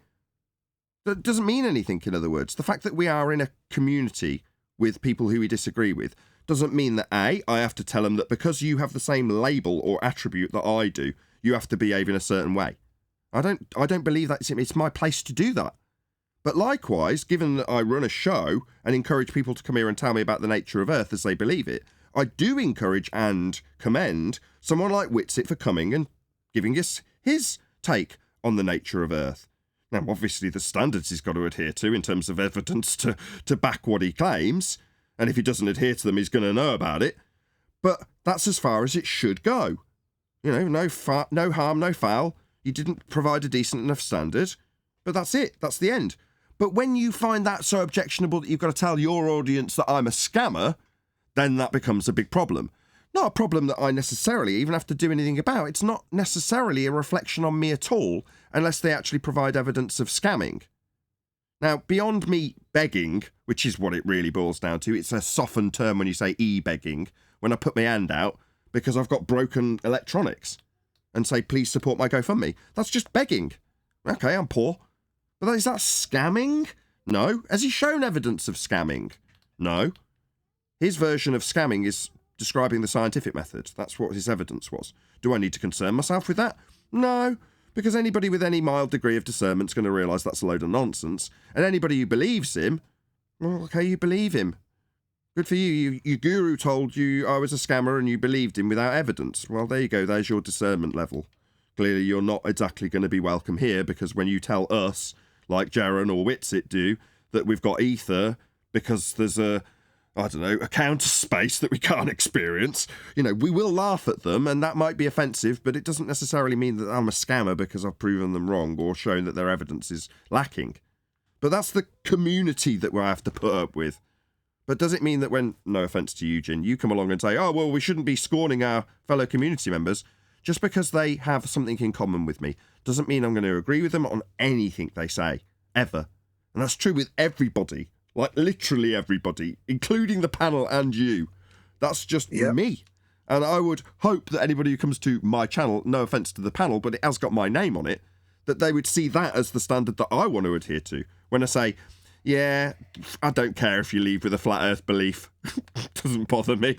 Yeah, I'll pull apart your claim and I'll tell you I can prove it's flat and you can take it or leave it. But after the fact, I'm not really giving you a second thought. That's true. But my life is much more fulfilled. And when you see it as a contradiction or whatever you put it as, when I say, no, I do like speculating, but I condemn it on the show, that sends out mixed messages. It does. That's just when you're building rhetoric for people in debate, what you've got to do. That's the standard that I have to adhere to not give mixed messages when it comes to debate. Not me personally. Yeah. Okay, yeah. I wasn't really referring to the mixed messages like when you're doing a live show, because I'm of that standard as well, that obviously speculation has no room in a debate. And if you are going to enter that realm, you better make sure you're making it clear to the people who are listening to that debate that this is purely something I cannot prove. It's something I'm offering up. It's an idea, a supposition, a presumption. That's all it is. Then I think you can get away with that. Oh, now you've dropped me in it. Okay, I should disclaim that now then. Okay, just for the benefit of the audience, I'm sorry I didn't do this on the live show. I wasn't actually communicating with nature. That was just a joke. I just want to get that cleared up in case anybody was unclear. Thank you for your time. All right, Jen. Yeah. You saying, Jen? Yeah. So I was just saying that, at the end of the day, we all have our rights to speculate, and you choose your time to do that. I'm not against that. Everyone's free. All I'm worried about is that people throwing insults at you guys, for example. Now, you was insulted by journalism for your efforts of trying to bring across to them that their speculation is sounding like it's a real thing. They're not making it clear, and that's not good. So I'm definitely going to be... I don't care, is the honest answer. In terms of my rebuttals, Jaron, for the most part, they were all revolving around proving what the scientific method was, which was what his argument was in debate. Yes, I expressed my disapproval of him calling me a scammer, but ultimately it's about what science is, because that's the ultimate argument in debate. So as much as, yes, you can cast all of your personal aspersions out on somebody because, in my instance, I've got a channel to do so, how does it benefit the rhetoric that I'm trying to give the audience in debate? It doesn't, Right. but educating them in science is very helpful. And Jaron was useful for that. And that's where absolutely, That's where you have to applaud Nathan and the panel for doing. They didn't do the Nick for Knack titty pack going back and forth calling each other names. They basically, if you're going to come on my show on the live, whether we're having a meeting and you're going to bring up something and it gets shot down, take it as constructive criticism, but don't go back after the meeting and go tell people that they're crazy at the board meeting, a bunch of nutcases, they're scammers. And, that's where the blood was drawn. It wasn't the fact that Nathan debunked, or not even debunked, just basically said, sorry, I mean, you don't have no evidence, so we can't express this on here because you came to us and said, hey, we need to get on board because this is ether thing we're talking about. And Nathan said, nah, I mean, can you bring it to the table? Let me see what you got.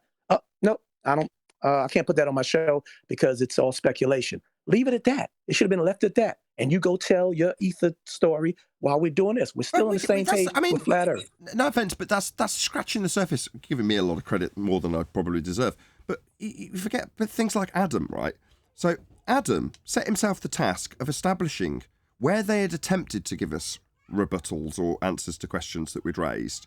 Adam needed to get further clarity about what they were actually saying. And he attempted, we even gave him a title. What was the title we gave you, Adam? Oh, he's not here. Emissary to the Ethereans or something like that? Yes, the Ethereum emissary. Right, to try and go, okay, right, you've told us about Electropa. What does that mean? Did we get answers? We tried to accommodate them. Yeah, and as far as the GoFundMe, things like that, to call somebody a scammer without having evidence, that's another slander. Not to say somebody said that, but being that they threw scammer out there, now you got people who see this GoFundMe and they're like, is that the... I don't know if he did. He called Nathan a scam. I know that for sure, but that was based on telling fallacious rhetoric on his show because Nathan doesn't agree with the ether thing. I'm talking about as far as the GoFundMe for the equipment. No, that's got nothing to do. It'd be different. Hold on, stop. That's a different issue. So I was going to make a joke that I just didn't go on to make. I was going to say, how dare he call me a scammer right in the middle of a GoFundMe campaign? That was just a joke I didn't get to make. No, It wasn't. His calling me a scammer had nothing to do with me raising funds because I'm poor or begging, if you want to call it like it is. No, he was calling me a scammer because, according to him, me saying that science is a method for establishing cause and effect reasoning based on a hypothesis, that made me a scammer, according to Jaron. Specifically that, and only that. Nothing to do with me raising money or feeding my kids or anything like that. No, that's not why he was calling me a scammer. I was going to associate it because I currently have got a GoFundMe campaign that's doing badly, but just as a joke. But no, there was no association to any raising of funds in terms of his claim that I'm a scammer. He's not saying I'm scamming money out of people. He's saying I'm scamming them into the misapprehensions of what science isn't, according to him. Thank you. And if you want to talk about thank you. I'm glad you cleared that up. Why didn't he call out his partner in crime, who is running around saying that science, you can use science to prove the ether, right? You're not calling him out, but you call us out saying that science proves things. All of a sudden, we're scammers. Oh, okay, that's interesting. Like I said before, that's about it. Just for gin. That's about where chocolate summarised. That's the tit for tat that we did go on towards the end, which is to say, okay, once you've called us scammers for not knowing the scientific method according to you, or it not being what we say it is according to you, why is it that one of your compadres, that would be Bob Nodell, is very specifically stating that science proves the ether, if you're saying science, as claimed, is a scam? Well, that's a double standard that we had to, if you want to call it tit for tat, it's very much on topic as far as I'm concerned. Went back and forth with them on. Well, they're calling me a scammer, I might admit, and I'm highlighting that by essentially repeating it back as a claim against them in context with their claims against me. So again, you could call that tit for tat. I'm just highlighting where they've called me a scammer and my outrage in projecting it back onto them. Again, not that I think that Jaron is necessarily a scammer. I'm encouraging people to go to his material behind a paywall. Again, I wouldn't necessarily call that a scam, although by its phraseology, Adam managed to weasel it into being a bit scummy. But again, I wouldn't go that far and call Jaron a scammer either. Even though, like I say, because of his standard being applied to me, it was projected back onto him. Nathan. Yes? The reason why I asked you that question and the reason why me and Jen said thank you for clarifying, because I'm letting you know this is the first time, it's unprecedented, that the term scammer has been placed upon within the debate side of this thing. And that's a very slanderous statement, to the point where that label tags you, even if you clarify it, that it was specifically stated because of the scientific argument about scientific method versus ether not being one. At the end of the day, what I'm saying, when you make a sarcastic comment like you did jokingly about your GoFundMe, a person that doesn't know you like we know, that's just eavesdropping or coming in and out once in a blue moon, they see that once you got that tag scammer on it, they're going to generalize it and base on everything. That's why I'm making it clear to let them know, and I'm glad you even reiterated it. You reiterated it. That's a couple of things. Number one, I totally agree with you. But when you're under the misapprehension that it's the first time I've been called a scammer, no. This is a very, very regular occurrence, because new for me. People think we're scammers because we're telling people the Earth's flat, therefore scammer. But because they can't find flaw in our argumentation, they will then, because they can, this is anti-flat earthers typically, disseminate that into he's a grifter. Now, grifter is basically scammer for money, and they'll take me doing a fundraiser and project that onto he's a flat earth scammer and mix the two together. So I'm very much accustomed to people calling me a scammer. That's why when Jaron did it, it's absolutely water off a duck's back and just gives me ammunition and Adam ammunition when they dig out various different things that you can say, here, we've got something in a grey area that you could definitely ascribe to being a scammer. With me, if it ever comes to me ever justifying anything I've done in terms of fundraising, number one, I've got an accountant. I keep track of books because I have to account for the money that I get in and spend, like any normal person who's running a business. That's all this is to me. In that respect, it's a business. So it has to be tracked. And I'm not very good at it, but I hope my accountant is. But the point is that I can justify every penny easily because I'm not a scammer.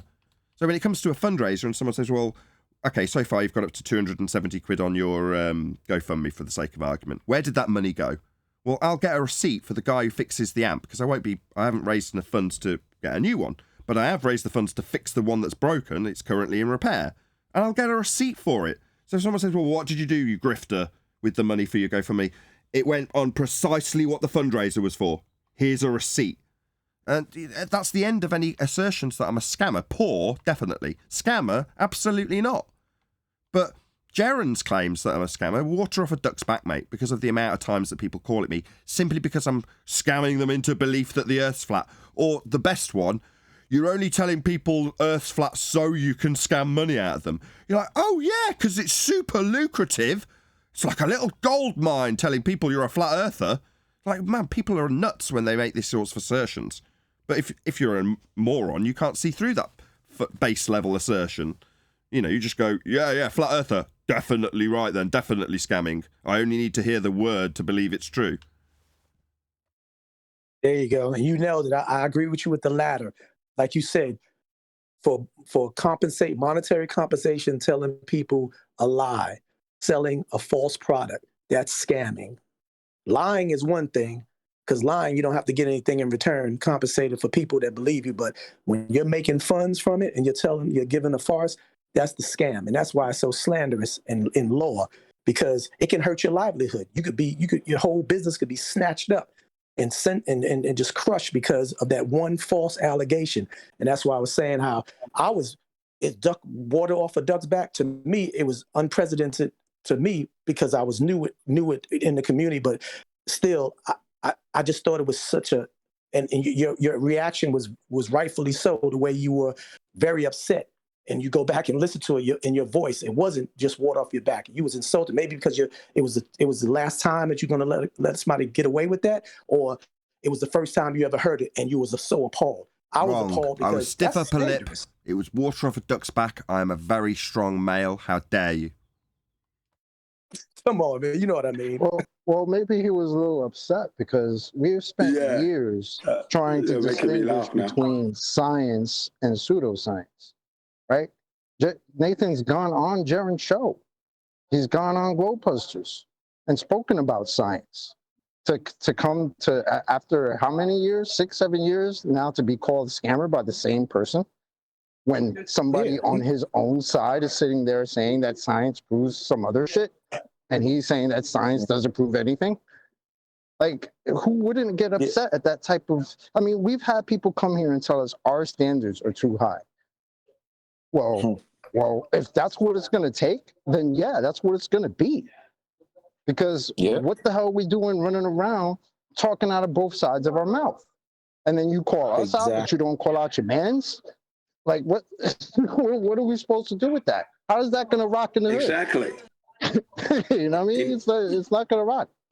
You made a good point. You made a good point, Chocolate, because I guess coming from somebody used to be on the panel, on the Discord, chopping it up, I guess that's unprecedented. Maybe that's unprecedented. You've heard it from millions of heliocentric. Well, integrity is what integrity is. And if that's what you guys are holding yourselves to that standard, that's what we want. Do you know what I mean? That's it. Every letter of the word. And that's what you guys do. I've known Chocolate a long time. That's what he does. That's what Nathan's doing. I can smell, eat, and I bathe myself in that. That's what we want. No doubt about it. Bravo. Yeah. But from memory, you were right. The upsetting aspect, now I remember it, which I probably blocked out of my memory, was that, yeah, when you're being called a scammer by your opponents, you can understand it at the very least, because, especially like we talked about today, if you can't even comprehend the notion of Earth being flat and it's automatically sphere-shaped, when someone comes along and contradicts that, you're going to see it as being scammy. Well, I already know it's a sphere, therefore you can't be right, you must be scamming. That I can comprehend. When it comes from one of your own, then it becomes upsetting, doesn't it? Because you're like, man, as a community, at the very least, you should appreciate that it's hard enough when presumably Jaren is no different to me, being called a scammer left, right and centre. Why would you want to do that to one of your own if you want to see us as a community in any way, shape or form? You know, I've got enough of it from our opponents. So it is a little upsetting when you get it from your own. Yeah. Bingo. Yep. I got a question. How much money did Jaron and Bob make off of the little Netflix deal? Because I'm still having to clean up that Netflix mess None. on Instagram. As far as I'm aware, because Patricia Steer also took part, there was no monetary incentive for them, as far as I'm aware. Yeah, nothing wrong with making money as long as it's all integral. Remember that. As long as you're pushing out the truth and you're getting people to become aware of the deception that's out there, if you're making money from the hours that you put into it, that's fine. Remember, governments are stealing our money and telling us they're going to space. Well, Nathan was trying to correct them before any of that mess happened, and if they had taken the advice of Nathan, they wouldn't have been. I wouldn't have to be cleaning up their mess, being ashamed of what they did. It's really a mess. Yeah, that's fine. We can all make mistakes. This is what I'm saying. Sometimes we make mistakes. Let's not take away from the amount of good that they've done over the years. Okay? They've done a lot of good. One or two mistakes doesn't wreck the whole of their work. Jin, the sentiment here is that as a flat earther, quite a lot of the time is spent dealing with people who say thanks, Bob, and commend Bob for proving Earth's a globe, or commend Jaron and say things like interesting. Right? Well, the sentiment is something that we have to deal with, the backlash. Now, in many ways, you could say, okay, well, that isn't really their fault, is it? You know, they got duped. Well, you could say that, but it doesn't alter the sentiment, which is that maybe they should feel a little guilty for not taking on board the fallacy employed with the reference frames examples in the gyroscope, the fiber optic one they used to prove Earth was flat, to then only say, oh, no, I'll sacrifice my non-hypothesis for a different one, when it proves Earth spinning based on their own declaration, which was a fallacy, which, as pointed out a second ago, I pointed out to them. They just didn't take heed. And then they're calling me a scammer. It's like, well, no, if you'd have listened, you wouldn't have made this incorrect assertion to the world on Netflix. But what you got out of it was clout and presumably growth on YouTube, because more people became familiar with you, for good or bad. Okay, well, if your popularity has come from this devastating, incorrect argument that you were shown to be wrong with, that had already been pointed out as wrong by me, wouldn't it be a bit more prudent to have a bit of humility, maybe recognise that in the community a little bit, if that's what we are? Oh no, my bad, I'm a scammer. Yeah, my bad, that's how it should go, isn't it? Yeah. Exactly. Yeah, you fuck up every flat earther who's now got to defend comments like thanks Bob for proving Earth spins, what with the two reference frames that Simon Dan's denying. Yeah, well, every flat earther's got to deal with that. Prime example. Well, all I can say to you, Nathan, is that you stand for integrity, so you keep on standing. Don't waver a single degree from that position. And I love you for that. I've never thank you. I love you said anything negative to you out there. So you stand there, okay? You hold them to the highest standard you possibly can. All right, mate? Thank you. We do if they come here, but beyond that, I don't care. The ghost believers, the Bigfoot hunters, the I don't know, concave earthers. It doesn't matter. You believe whatever the hell you like until you step on the show. Then you're going to have to back your claims with evidence. But beyond that, I don't care what they believe. If they want to believe in ether or Bigfoot, they can. More power to them. Prime example, Nathan. There's two ways to respond. Mark Sargent, remember how he responded? Constructive criticism, took it and moved forward. On the other hand, you got the ones that be like, how dare you? How dare you criticize my hypothesis? Go on the show. Nathan and them guys over there, they're full of crap. Let me tell you why. Yap, yap, yap, yap, yap, yap, yap, yap, yap, yap, yap. Slander. There's two ways to how a real intellectually integrity person is, like Jen said. We're all imperfect. We all build. That's what I mean by building. But ego and narcissism makes people like Jaron on that side respond one way, whereas Mark, as popular as he is, he's willing to humble himself, say, Thanks, Nathan. I didn't think about it like that. Now, what you want me to do? Let me get a pen. You feel what I'm saying? He wrote it down. Now, he is now ascended to the next level. And he's just in the same community because he has integrity. Yeah, Mark's an angel. Mark can do no wrong as far as I'm concerned. You know, but Mark's got a very different attitude and manages to toe a line and keep everybody on side. Now, that's the skill I don't have, and Mark's does have. I don't know how. He's in that regard. I don't know how he does it. But, you know, again, good for Mark. I don't know what to say in that regard. But I don't know. Nobody here has got any issues with Mark as far as I'm concerned. And frankly, on a day-to-day basis, like with everybody else we reference when we say, oh no, I actually don't give you a second thought, none of us are really giving much thought to Jaron or Ether or Bob, beyond us having to deal with the comments that say thanks Bob, which are a daily occurrence, and I totally feel your pain, my friend, I get it. But, you know, I'm not going to make them constantly apologise for their mistakes on Netflix in that regard. But beyond that, with that, you know, exception, I'm not thinking about Jaron and him punting Ether to people. Likewise, I'm not thinking about the people who punt ghosts. Live and let live, man. And even with that, sorry, man. That's it, I'm done. I was just going to say, even with that, right, with that whole Netflix nonsense, even though I knew for a while that was some nonsense, I never slammed them for it. I was like, wow, you know, that kind of sucks that they went and did that, and it's a little weird, makes them kind of look bad, but I never slammed them for it. But to be here on this panel, where I've been for years, and to be thrown under the bus as a scammer by people who I had some sort of respect for at some point, because they were in this topic before I was, and just to say, because we're saying that science proves things. When your man, again, I'm going to bring it up again, when your man over there, your partner in crime, is running around saying the same thing, but we are thrown under the bus as scammers and grifters and all this other shit, how am I supposed to accept that? So, you know, Jin, I love you to death, brother, but that community thing you're talking about, like, at some point, some people just pull that rug out from under you, and it's like you can't mess with that anymore. Yeah, well, I'm still on that rug, keeping it in place because we're going to need it. Guarantee. Well, nobody has called you a scammer for saying that. Let me just finish off. Let me just finish off by saying this.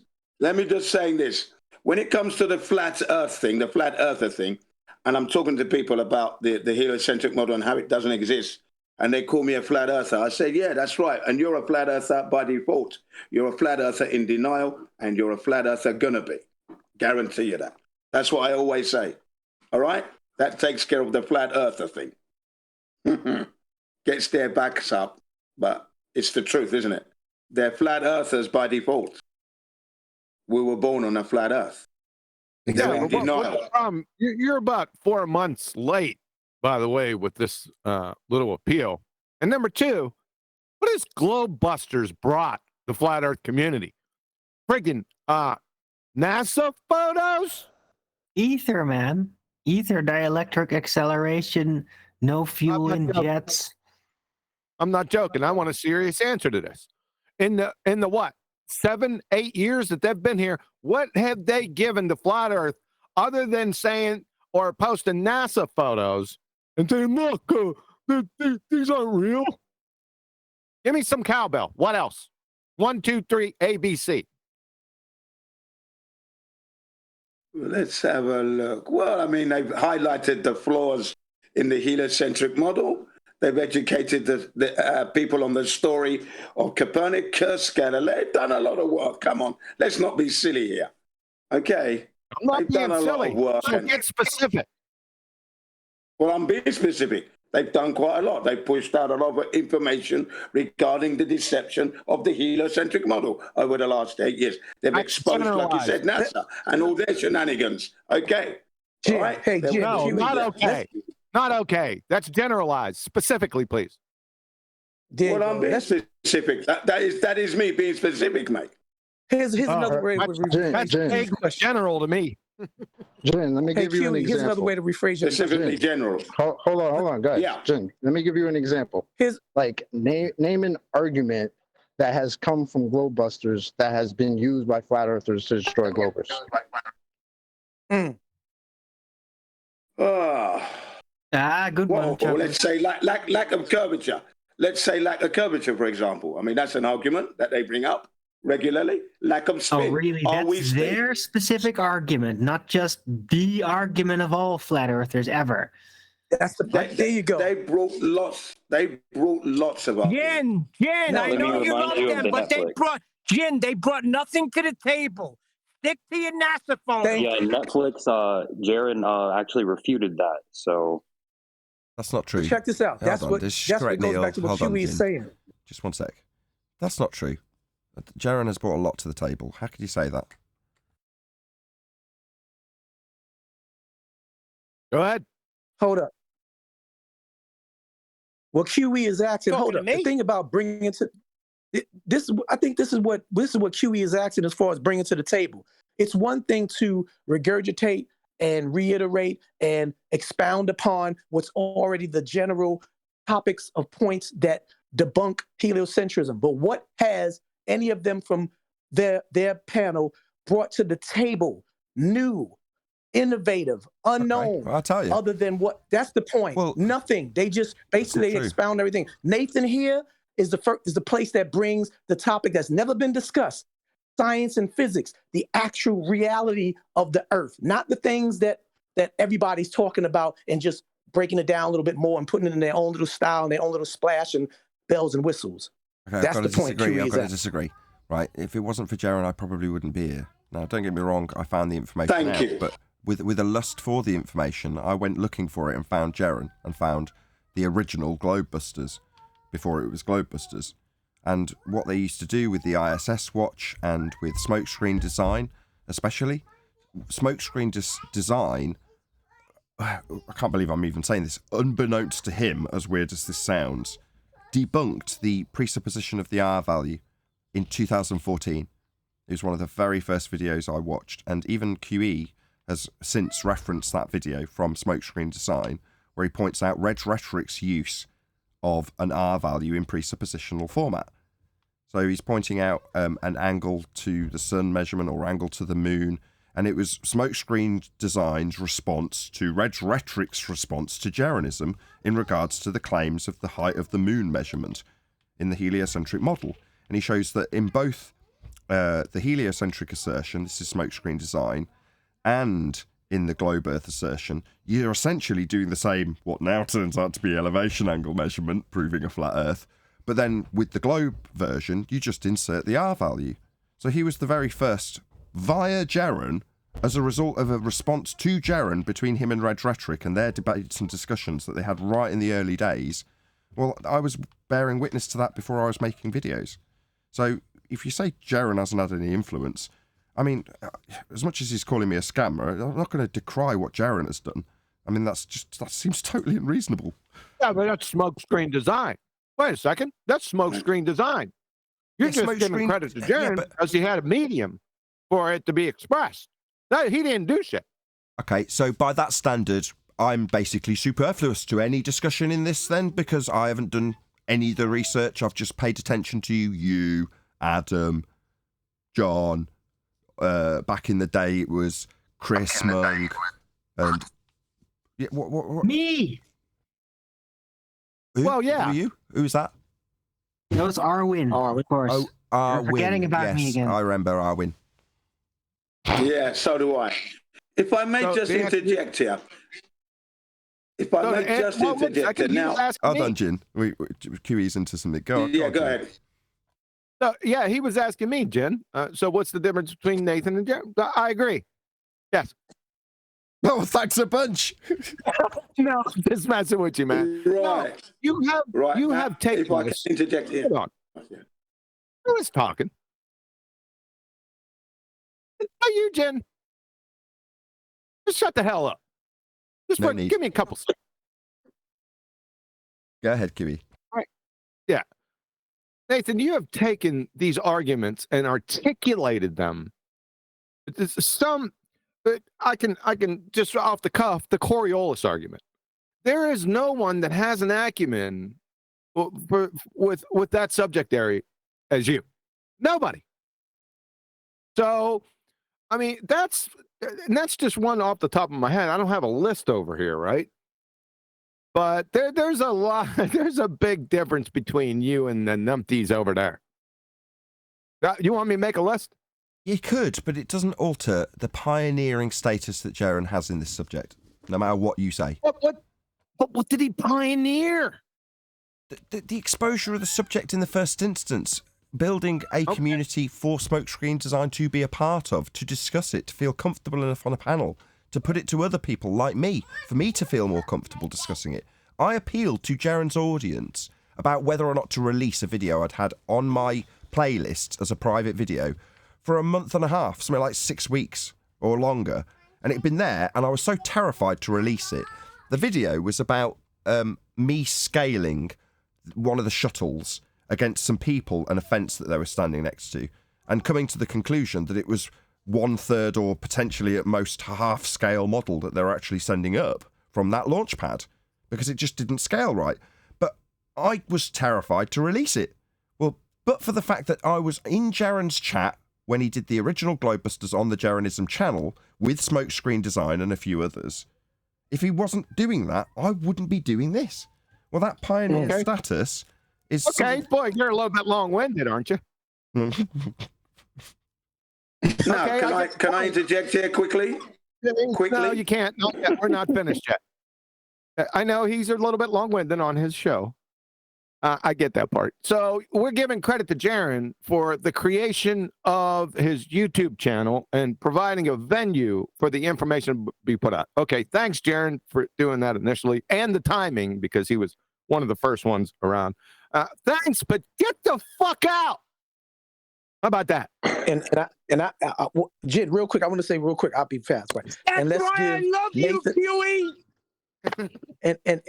and yeah, exactly. You got to love QE, because QE's like, let's get to the chase. This is what it is. But my perception is that Nathan is, again, taking the higher road, being the bigger man, despite what he's been called, the pejorative labels and everything, giving props and homage to whom he has given me the impression that is somewhat his trailblazer that influenced him to be able to be what he is and what he's doing right now. And you can't, that's integrity, Jen. That's where we go back to integrity. That's high stakes. That's integrity 1,000. Exactly. Now, let me just finish off with this. QE, unbeknown to you, QE, I was on the debate with McToon and FTFE only the other day. And before we started, I said, I'm going to give a big shout out to some of the flat earthers who helped me. Top of the list, two people, first two.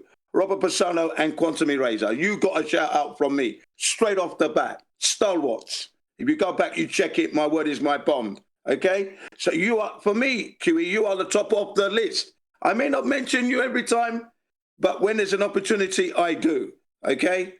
I don't hear many people giving you big shout outs out there, but I did, and I always will. What are you talking about? Sorry, I just got back. What are you talking about? I was talking about I was saying that only the other day. He was just telling us about that time you ballsed everything up for Bassano when he was talking to one of the NASA guys, and you just had to blurt out. He was talking about that old balls up. You carry on, Jin. Yeah, and also without QE, we would have never had the perfect terminology of numpty dipshit. Right. So you're top of the list, QE, is what I'm saying, basically. And I always give a big shout out to you and Robert Pisano. You're the top of the list for me. And then all the others come after that. That's always been the case. And I think you knew that. Okay. I'm finished. I'm done. Yeah, I don't have a problem with it. I really don't have, because it's been so long now, the edge is taken off. With the Globe Dumpsters and Jaron and Witsit, listen, Globe Busters was supposed to be number one. They're supposed to be leading the way out there. I have no problem with that, right? They were more or less the first ones on the block, but take the fight legitimately to the opposition. I'm not talking about fighting as in, tear their eyes. That's something that I do. But take it to the public, put out legitimate arguments that stand, even second grade level scrutiny, because you're the number one. You're supposed to be doing that. You're supposed to be leading the way, right? But what do? start listing the horse shit that they come up with that made us look like horses' asses. So it's time that they're relieved for cause. Period. Thank you. What happened to FE Core?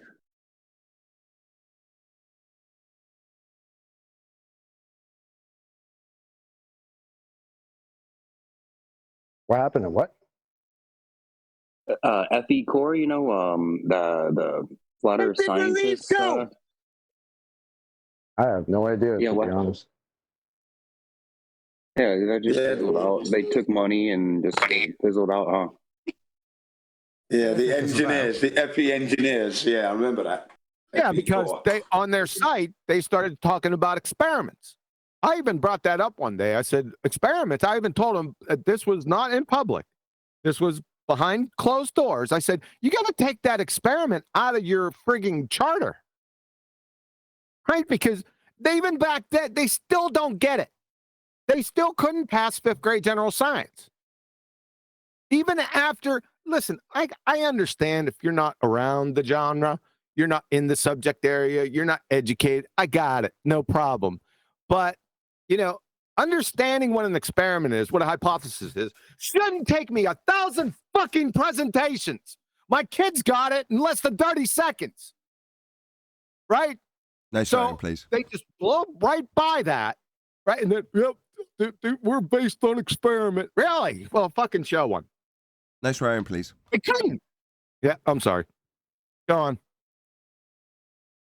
Yeah, we shouldn't have to lecture them, and we certainly shouldn't be labelled scammers when we disseminate the information of science to them repeatedly.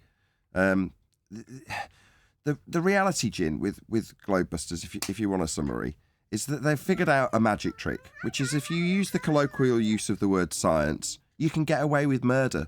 You can get away with all sorts of claims. And you just have to say the word science, and people will nod their heads along because they've been conditioned to respond well to that magic trick. Get trained that science proves things, and then talk about the science of Timotei shampoo. Here comes the science part, and then you tell them how shiny your hair's going to be. Well, they're telling them how shiny ether's going to be because here comes the science part. So they've realised how to hijack the magic trick of saying things are science. That's all they've done. We've come along and threatened that. So therefore, we've got to be branded scammers. Because up until now, they've built up quite a following by telling people they've got quote-unquote science for stuff, which they haven't. And like most people, they find it objectionable when you go, no, you saying you've got science is wrong, you haven't. They're going to go, no, I'm not going to tell people that I hadn't got science and I was wrong about having science. Therefore, we're objectionable. We're threatening to them because they're using the same magic trick the heliocentrists used to convince people they're on a ball, which is say science after every claim. I would almost guarantee, right, that if we had accepted that you can validate ether experimentally with science, we would have never been called scammers. We would have never been told that science doesn't prove anything by these guys, right? I think that narrative came from us debunking their notion that science is actually used to prove that this ether nonsense exists. Yep. That's my opinion. I'm going to add this little bit in the mix as well. I'm going to add this little bit in the mix, and that is this. I am sure that the Globebusters and the Generalisms and the Dave Weiss, they know and admire your standard of integrity. They know that. You're holding them to a standard, and you're every time you put your show on, I'm sure they're listening. You know that. So just carry on. I have faith in the work that you do. They're going to come round because you're bringing the standards. You're holding the standard. And that's what we Weiss already said he doesn't They watch. want no part of us, Jin. Yeah, and I'm happy for that. Dave Weiss has declared publicly he doesn't watch the show that was defending his Bitcoin. Well, he's a wally, isn't he? That's his loss. Right. Yeah. That's his loss. And that's fine. People can like what they like. Some people like going to the ballet. Some people like going to the UFC fighting, right? Some people like boxing. Some people like knitting, right? Like you can't make people like what they're going to like. Sometimes you're going to come here and you're going to get UFC fight, right? And we've been told, oh, those guys over there, they're just fighting. They're just arguing. Yeah, because we debate, right? They don't have debates over there at Globebusters, right? I mean, they don't have a show that's open for people to come on and debate them. Now, yeah, they've had little debates with other people here and there, but they haven't been doing what we do for fucking 7 years. And when they do, Chocolate, when they do have a debate, they sound like a bunch of clowns. And then they stroke each other on the back they're shit, eh? and say, hold on. Then they stroke each other on the back and say, now that's the way to have a debate, guys. But you know what? Exactly. That's fine. If that's their technique, if that's their tactic, then that's fine. Like I said, people like what they like. I'm not, I don't lose sleep. I have enough problems in my real life. I don't lose sleep because Jaron doesn't like me. I'm good. I'm a grown-ass man. Thank you. Yeah. I mean, they have self-admitted that they don't like debating anyway. They said that clearly. Many, many, many times have stated that they don't like debating anyway. Yeah. Yes, because it's hard. Exactly. Yeah, they lose. But if you lost every time.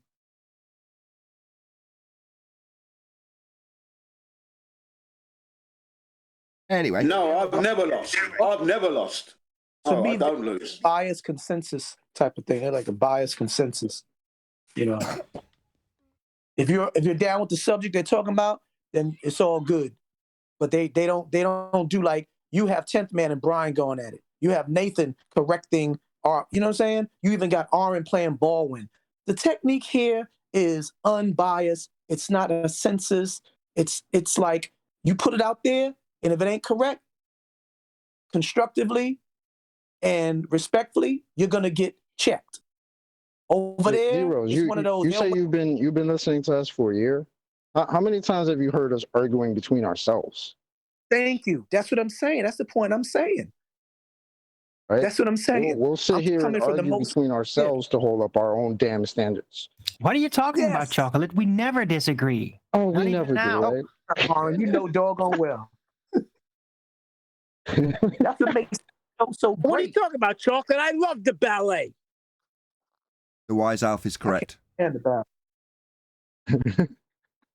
Well, they were charged with just implicitly as being the leaders of the flat earth. Like I said, I had no problem with that.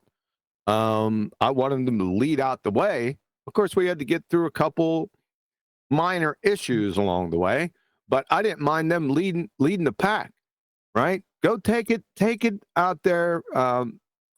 Have the, how would I say this?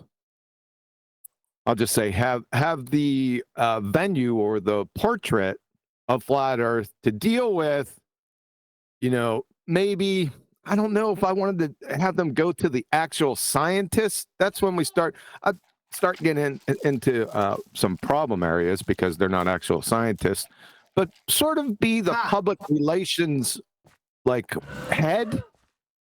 Follow? But they didn't even with that charge, they screwed that up. And not only did they screw it up, and they made everyone in the flat earth look like horses' asses. So when you take a step back and look at the big picture, what do you guys see? That's my question. And with that, I'm going to say another huge, massive, enormous thank you to both Discord and G+ panels for making today's after show possible. And of course, a massive thank you to all of you in either Nathan Oakley 1980 or Nathan Oakley Premiering streams, hopefully smashing the super chat, liking, commenting, sharing, subscribing, joining as a Nathan Oakley 1980 channel member, and all that good stuff. I've been Nathan Oakley, and I will see you all in the next video.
lovely day.